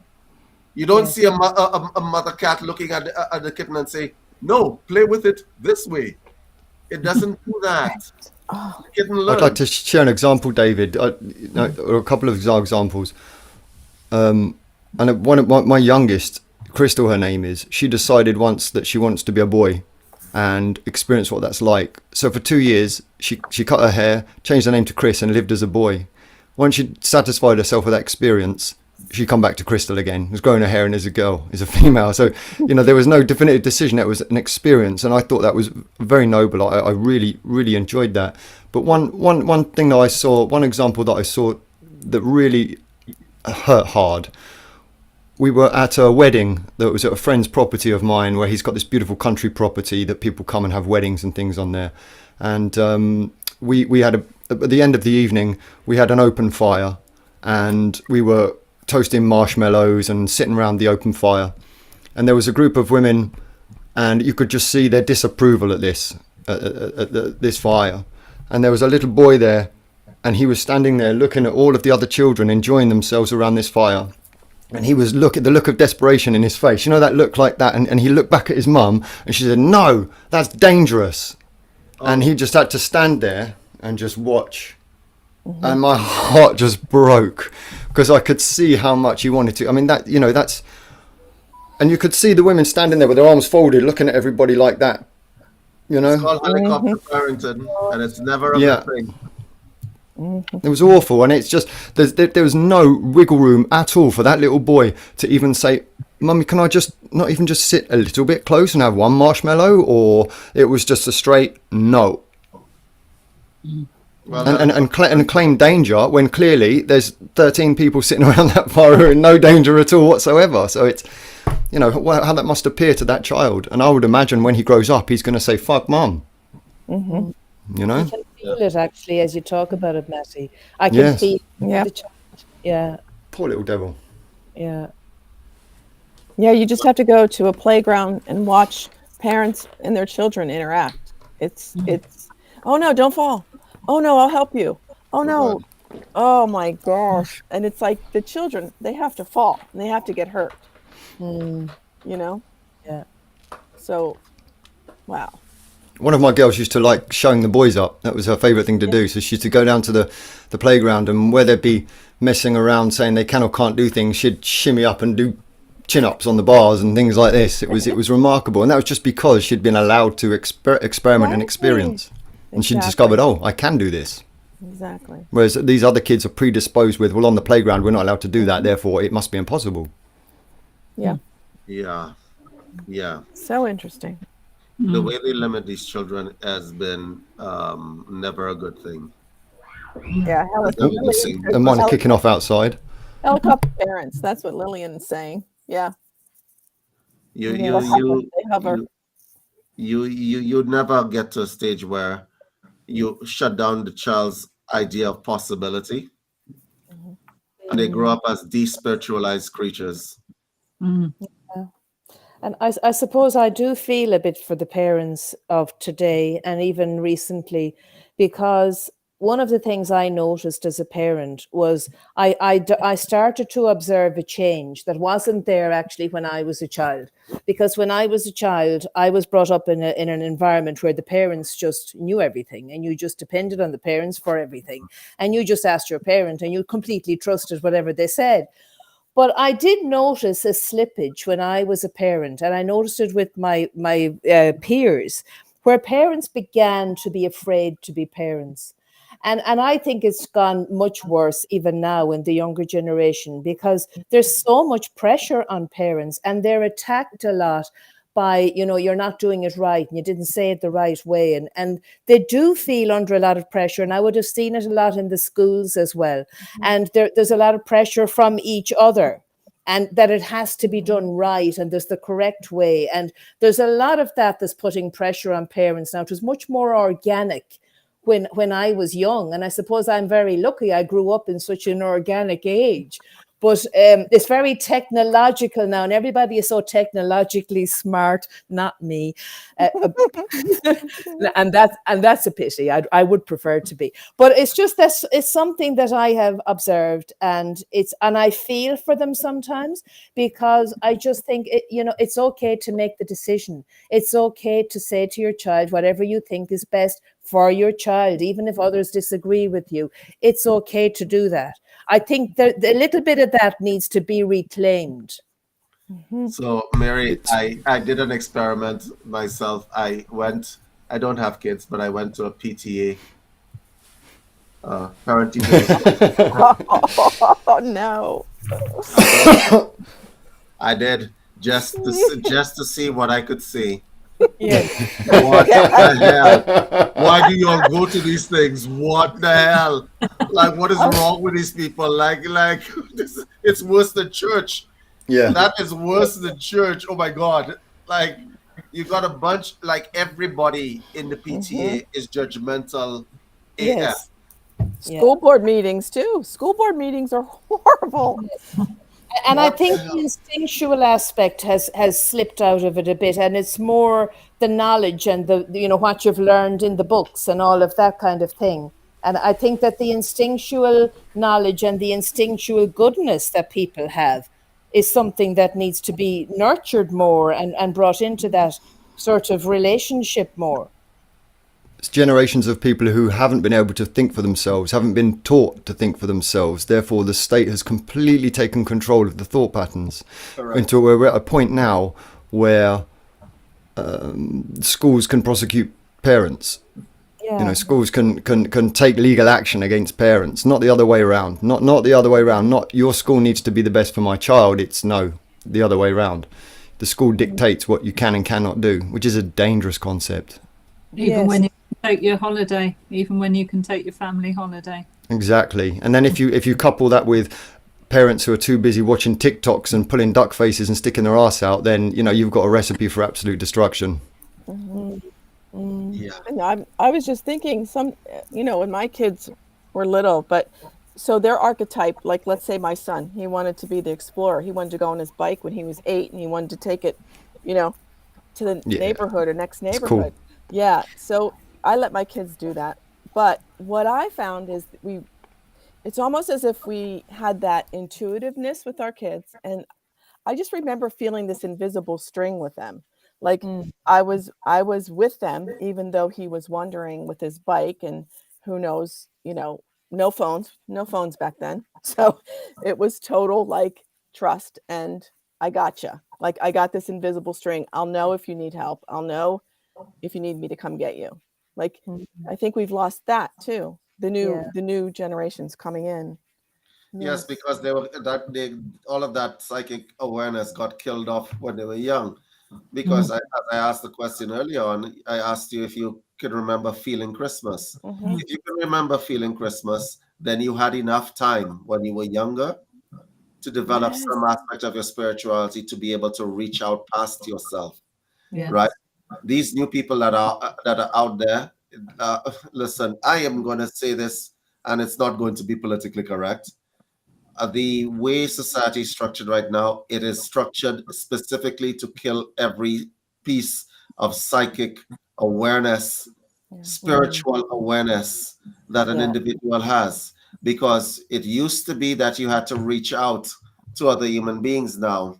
But no, you have a cell phone in your hand, and that will replace that psychic sense. Absolutely. Right? You couldn't play around when you were young, so you don't feel Christmas because everything is being commercialized for you. So you can't play within your archetypes anymore. So you don't know who you are. And if you don't know who you are never going to develop any kind of psychic awareness or spiritual awareness, right? Because it gets pushed down and other people are feeding you a bunch of archetypes that are not yours. Like social media archetypes. The OnlyFans archetype is actually now a new archetype. Are you serious? Like, are you really gonna try to push that as an archetype? That's not even the dark lady. That's not even a respectable dark lady. Yeah. Okay.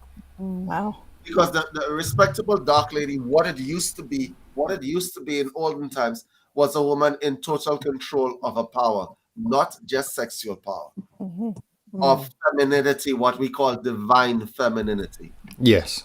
Yeah. Yeah. Right, which is the wild woman. Powerful forces that we know of. It is one of the most. It is creative force, right? Yes. Yes. Yeah. Okay. It's natural earth force, isn't it? How does divine femininity, full on wild woman, divine femininity, the manifestation of the yin in nature, turn into OnlyFans. Somebody help me. Help me, please. Help me. Yeah. We're being gradually cut off from the natural way of living and naturally co-creating with the earth energies. That's what we're being cut off from.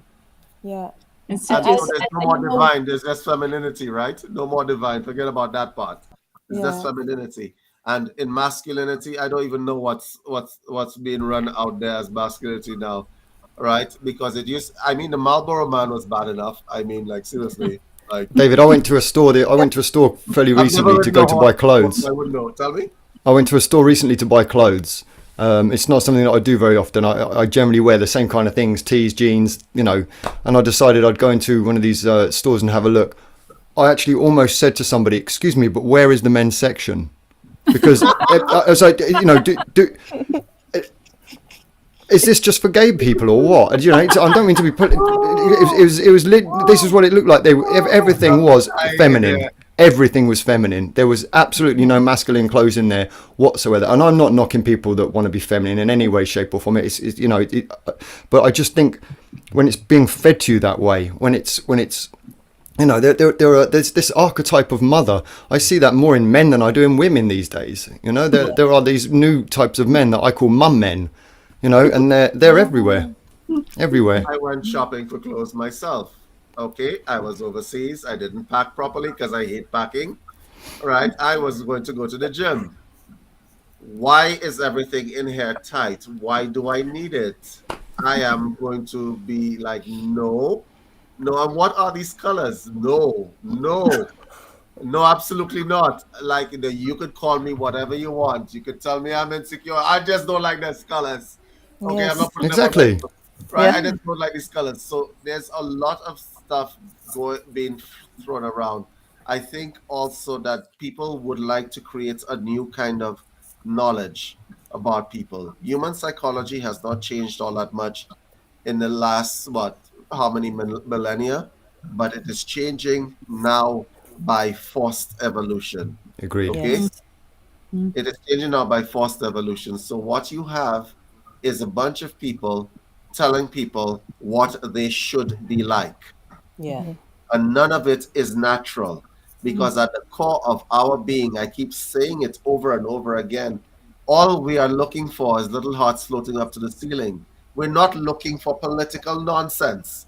All little hearts floating up to the ceiling. And the quickest route, I always thought the quickest route to your objective is the best route.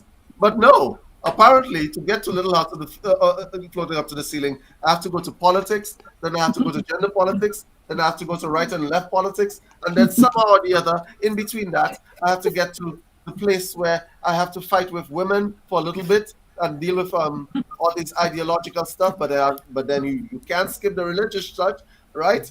And then somehow or the other in that, I'm supposed to find myself little hearts floating up the ceiling. No. It's not going to happen. David, you're supposed to lose yourself first, and then find yourself. Yes. Give up that. I know how to lose myself. You know, I have mirrors. Do you know how difficult it is as a recently single man at the age of 44 to approach a woman these days? It is so difficult because you do not know how somebody is going to behave, react, or respond to even so much as a hi, how you doing? You know, you just have no idea because of this mental confusion that's going on amongst gender politics and so forth. You know. And especially a magician in charge of his archetypes. Well, exactly. If I switch it on, how's that going to look? You know, this is what I'm so worried about, and I certainly don't want to, you know, feeble and weak. So I got ideas, right? So you walk into the bar, right? I'm not allowed in bars anymore. Let's say the gym instead. Okay, you walk into the gym. Oh, that's even more. Thank you for up in the difficulty level there. You walk into the gym. Here's the problem. You see this new construct that they're developing. I swear to God, somebody has it out there, and I'm not going to go down the road of conspiracy. I swear to God that somebody has it out there to destroy the relations between men and women. Yes, absolutely, agreed. completely. Because if it is that it doesn't help women when men don't approach you, and I'll tell you why. Because it means that men don't approach you. So let me show you how this works for you guys. And this is going to be very politically incorrect. Are we off of YouTube right now? No, we're still on YouTube, so let's not worry. It's Dale's channel anyway, he's not here. Okay. Get him a couple of strikes there. So anyway, look at this big picture, because I sit down and I think about these things. You have a situation where you have the feminist ideology, which started a radical feminism, not feminist ideology, which started this campaign that tried to tell women that they didn't need men. Okay, fine. That's not a problem. Not a problem. Now you have a different injection coming into fray, right? Of gender politics as well. So basically, men are afraid to approach women because they're afraid of being thought of as creepy. Yes. Okay? Yeah. There's the prevalence of transactional relationships, means that I pay you money and you are my girlfriend. The OnlyFans model. Okay? There's nothing genuine about that. Follow me so far, because you see the despiritualizing of relationships, or how it's happening. Then you have men who are transitioning to become women and doing bottom surgery and top surgery, okay? Which doesn't augur well for you women, by the way, because just because you transition to a woman, you would still have the drive, the sexual libido and drive for sexual activity like a man. So you have men replacing y'all who are going to be easier to access by other men, assuming that they're not very picky. Okay? I'm sorry, I told you this is going to get sick. This is going to be very, very sick. You have men replacing y'all that are easier to access. I mean, they're women, Yep. theoretically, Yes. which takes down the value of wanting to pursue a woman down to minimum if it continues in its logical progression. Right? So let's say there were only 500 transgender women out there, and it somehow spiraled into 5 million. Do you see how hard it's going to be for you guys to get a date? Because it's going to be so much easier to access the transgender women. Right? Right? If you're not picky, So my point to you is that at the end of it all, the only people that are going to suffer from this are children and the ones that have not been born yet. So it will reduce the world's population immediately. Yes. Okay? Yeah. It will reduce the world's population immediately. And I swear to God, I can't see, when I look at the big picture view, I'm like, is somebody deliberately just screwing up the whole world? Specifically, because obviously transgender women can't reproduce. Okay? Yeah. All right? Men are under pressure to approach women. Transgender women know that men are under pressure to approach women. Transgender women will approach men. Do you understand what I'm saying? Put it all together in your heads. Do you see where that picture is leading? Yep. It's leading to a not too good outcome for you women. I'm sorry. Yep. I'm so sorry to let you all know this, because why would a man then decide that there is going, from a man's perspective, if you're not a picky man and you're not straight and you're not really sound in your masculinity and anything, A Marlboro man. A Marlboro man, right? if you're not one of those men that is sound in that, and you're like, you would settle for whatever will give you sexual excitement and validation, then there's no profit in approaching a regular woman. There's no profit in it. Do you see what I mean? It's Too difficult. It's too much trouble.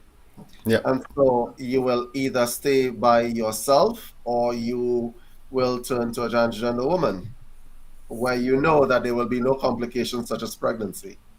There will be no commitment in that sense of the word. There will be commitment, but not to the commitment that you're thinking of. Do you see where the logical conclusion, where it rolls from? Depopulation. It is And a depopulation strategy which is extremely effective. Yes. But if you look at David, the whole procreation process then, as a result of that, it's going to change because you'll have to have women thinking, maybe I should extract my eggs, and men putting sperm in sperm banks, and everybody doing this because the whole natural process of meeting and copulating is going to be interfered with. I wish I could give this advice to all women out there. I wish that I could broadcast this to all women on the planet. Here's a simple solution. You make the first move. Save us the fucking trouble, please. You make the first move, because so many would be like, thank God you did that, because I was wanting to do that for weeks. You make the first move.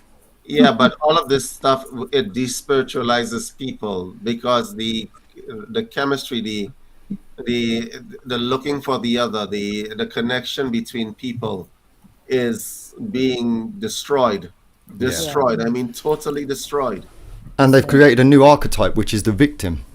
The victim. So now it's okay to completely be a victim. Correct. And as a matter of fact, they want you to identify as a victim, and if you're a victim, therefore you have now more rights than other people, because you get to cry about it. And a lot of people are saying that these are old traditional ideas and so on. Listen to me. Here's the inherent argument that I'm going to make right now. The inherent argument is that, generally speaking, there's a level of arrogance that happens when you think that hundreds of years of human experience, all of a sudden you came up with a better way in 10 years. Trust me, that's arrogant. Yes. Yeah. Trust me when I tell you that's arrogant. You haven't come up with a better way. You've come up with your way that is most convenient to you. And that is selfishness. So, no, the actual way that people interact, I'm so sorry that the world is coming to this kind of and I think about the people who have gone before us, the metaphysicians who've gone before us, and so on. And I'm glad they're not alive to see this shit here. They wouldn't. I'm so happy the ancestors that have gone before us, they would be looking at us like, what do y'all think y'all are doing? Right? Like all this work we put down, and this is what it is. This is where we are. Yeah. And for the metaphysicians who are out there who are saying, well, this is just another stage in our evolution and our process. And I'm like, this may be the last stage in our evolution and process if it runs out of control. And so there's always going to be a percentage of the population who's going to maintain their sanity, who are going to meditate and so on. But now the cell phone is the new meditation, and people don't understand that. The cell phone is making you meditate. It is. For those of you who don't understand what I'm talking about, if you look at a cell phone for you are going to go into trance, it is the same as meditation at some level, except you're being programmed inside that trance, and you all know it very well. Right? What is hypnosis? Is when you are focusing somebody's attention around a particular object or thing or event for a prolonged period of time, aka the cell phone. You're not in beta state of consciousness when you're looking at a cell phone. You're in alpha state of consciousness. You are being programmed, and people don't get that. Nobody remains idle anymore. It's impossible for people just to be idle, and idle not in the negative sense of the word, in the absolute sense of the word, as in you're not doing anything. It's okay to have moments where you don't do anything. As a matter of fact, it's very healthy. Actually, I was going to say that earlier about boredom. It's one of the things that children struggle with now, and even adults, is being bored. And boredom is the cutting edge of creativity. So if you can't deal with boredom, how do you get into the creative space? And children are being brought to an awful lot of different things that are on after school, and they're all great, and it's they're all good for them. But it's just that there's too much of it. And there isn't enough of that alone time and downtime. You were asking me, David, at the start about, what would I have noticed about programming, and has it changed much since I started working with people? And I've thought about it since you asked me. One of the things I have noticed, because I work with teenagers a bit, is that the difference now in teenagers coming in is that their first thought when they have a problem is suicide. Yes. So it's uncomfortable and I can't deal with it. So this is what I'm going to do. And actually, I love working with them actually on this, because what I take them through is how emotions get formed, how they peak, and how they decline. So Yes. they usually will suicide on the peak of the emotion. So if they can wait for it to come down, it's like, well, I'm glad I didn't do that because I'm still here. And they really do need to be educated in this field, because they don't know how to manage the emotions that we would have known. We would have taken it for granted, and our last thought anyway was suicide. Like, I mean, that would just never even come Yes. into it. Correct. One of the things I've noticed, David, actually, just to answer that question you asked me earlier. Oh. Yeah, are you there? Yes. Yeah. Yes, sorry, we thought you'd gone. Okay. No, that's all. I don't want to keep talking about it, but I just wanted to share that about the way that's the difference that I see in younger people now, and how that's their first thought. And One of the things that I notice about younger people that is different from us is that because you have cell phone, which is uploading instantaneous gratification to their minds. You remember, like, I'm gonna refer to Amy because I could see it in her eyes and I could see it in Laura's eyes as well. You remember when you were young and you got lost in that book, whether it be Nancy Drews or the Hardy Boys or whatever else, and the book had more than 5 pages in it. It had like 100 and something pages or 200 something pages and stuff like that. You remember those days? You had to finish an entire book, and you read the book from cover to cover, and you would buy the book. You would actually buy the book and you would read it from cover to cover. Yeah, that's not happening now. The attention span of children has been shortened for specific things. And let me explain to you, when it is that you're dealing with spiritual work, as an example, as I said, I sit down and I think about the despiritualization of the entire planet. When you shorten somebody's attention span, they cannot focus for very long on anything, aka they'll never get into spirituality. They never will.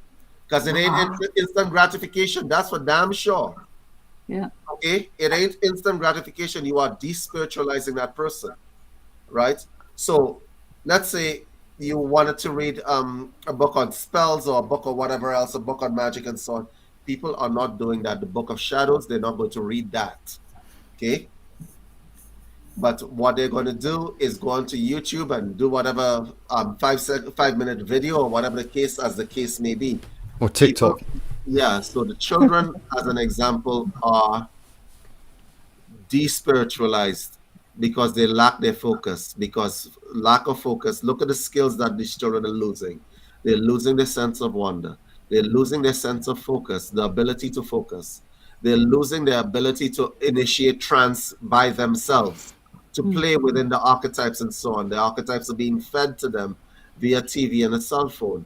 And what happens to these children is that what you have is mindless, soulless automatons growing up unhappy, which is why, Mary, I feel that when they have an emotion that is out of the rails, they immediately go to ending it all because they have no other option.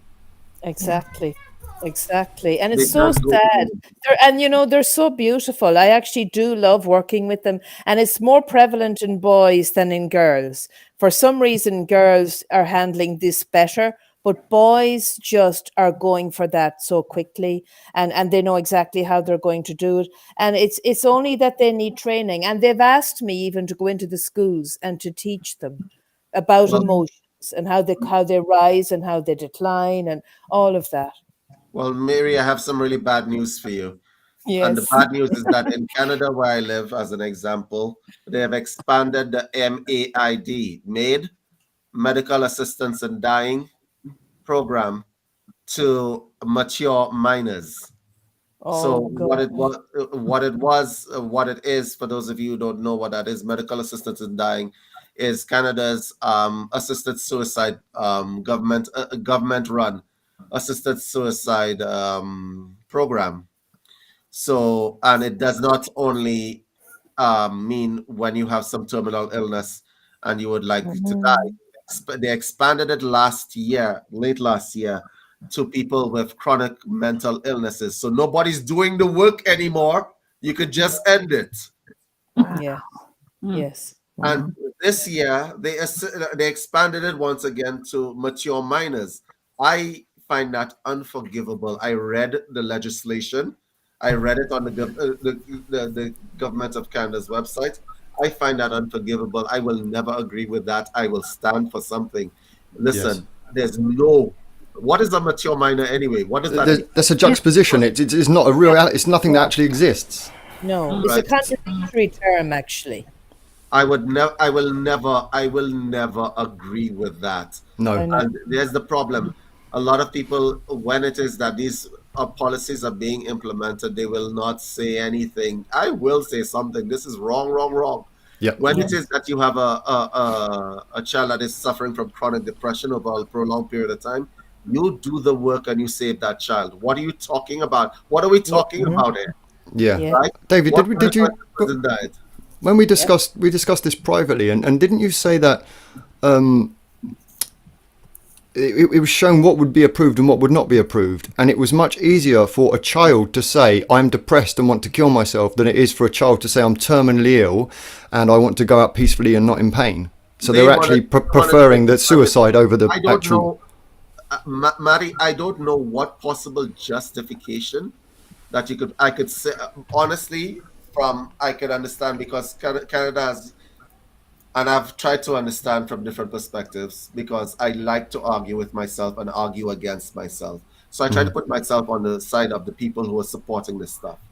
And I said to myself, well, from a business perspective, cold speaking, because the people making these policies are not parents, it doesn't affect their children. They're rich enough so that it doesn't affect their kids. Okay? Mm-hmm. Yeah. So from their perspective, there's universal healthcare here.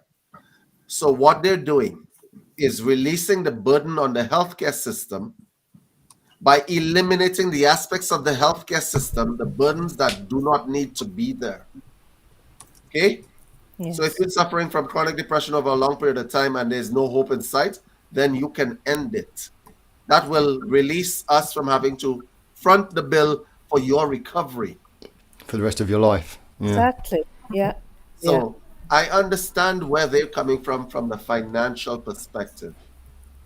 But from the human perspective, all that is required from my perspective, and I've written papers on this for your NHS in England, by the way, right?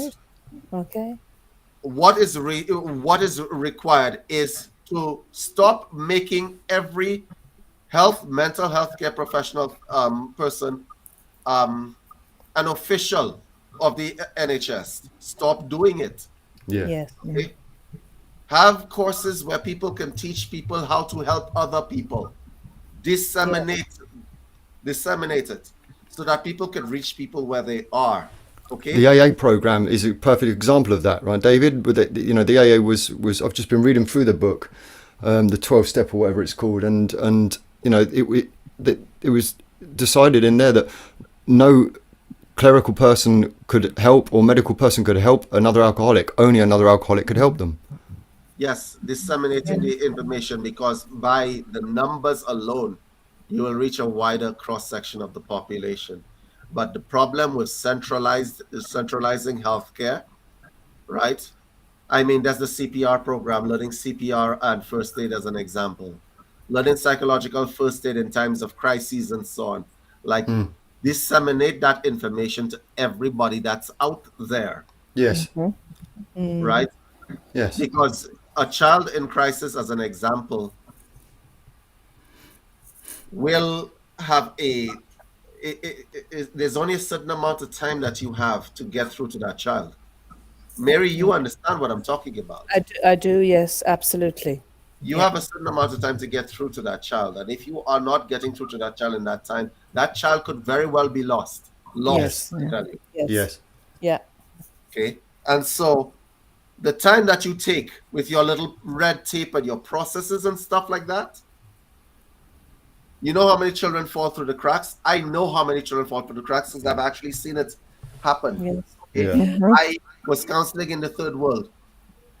There are a lot of people who grow up psychotic, sociopathic in the third world because nobody reached them in time.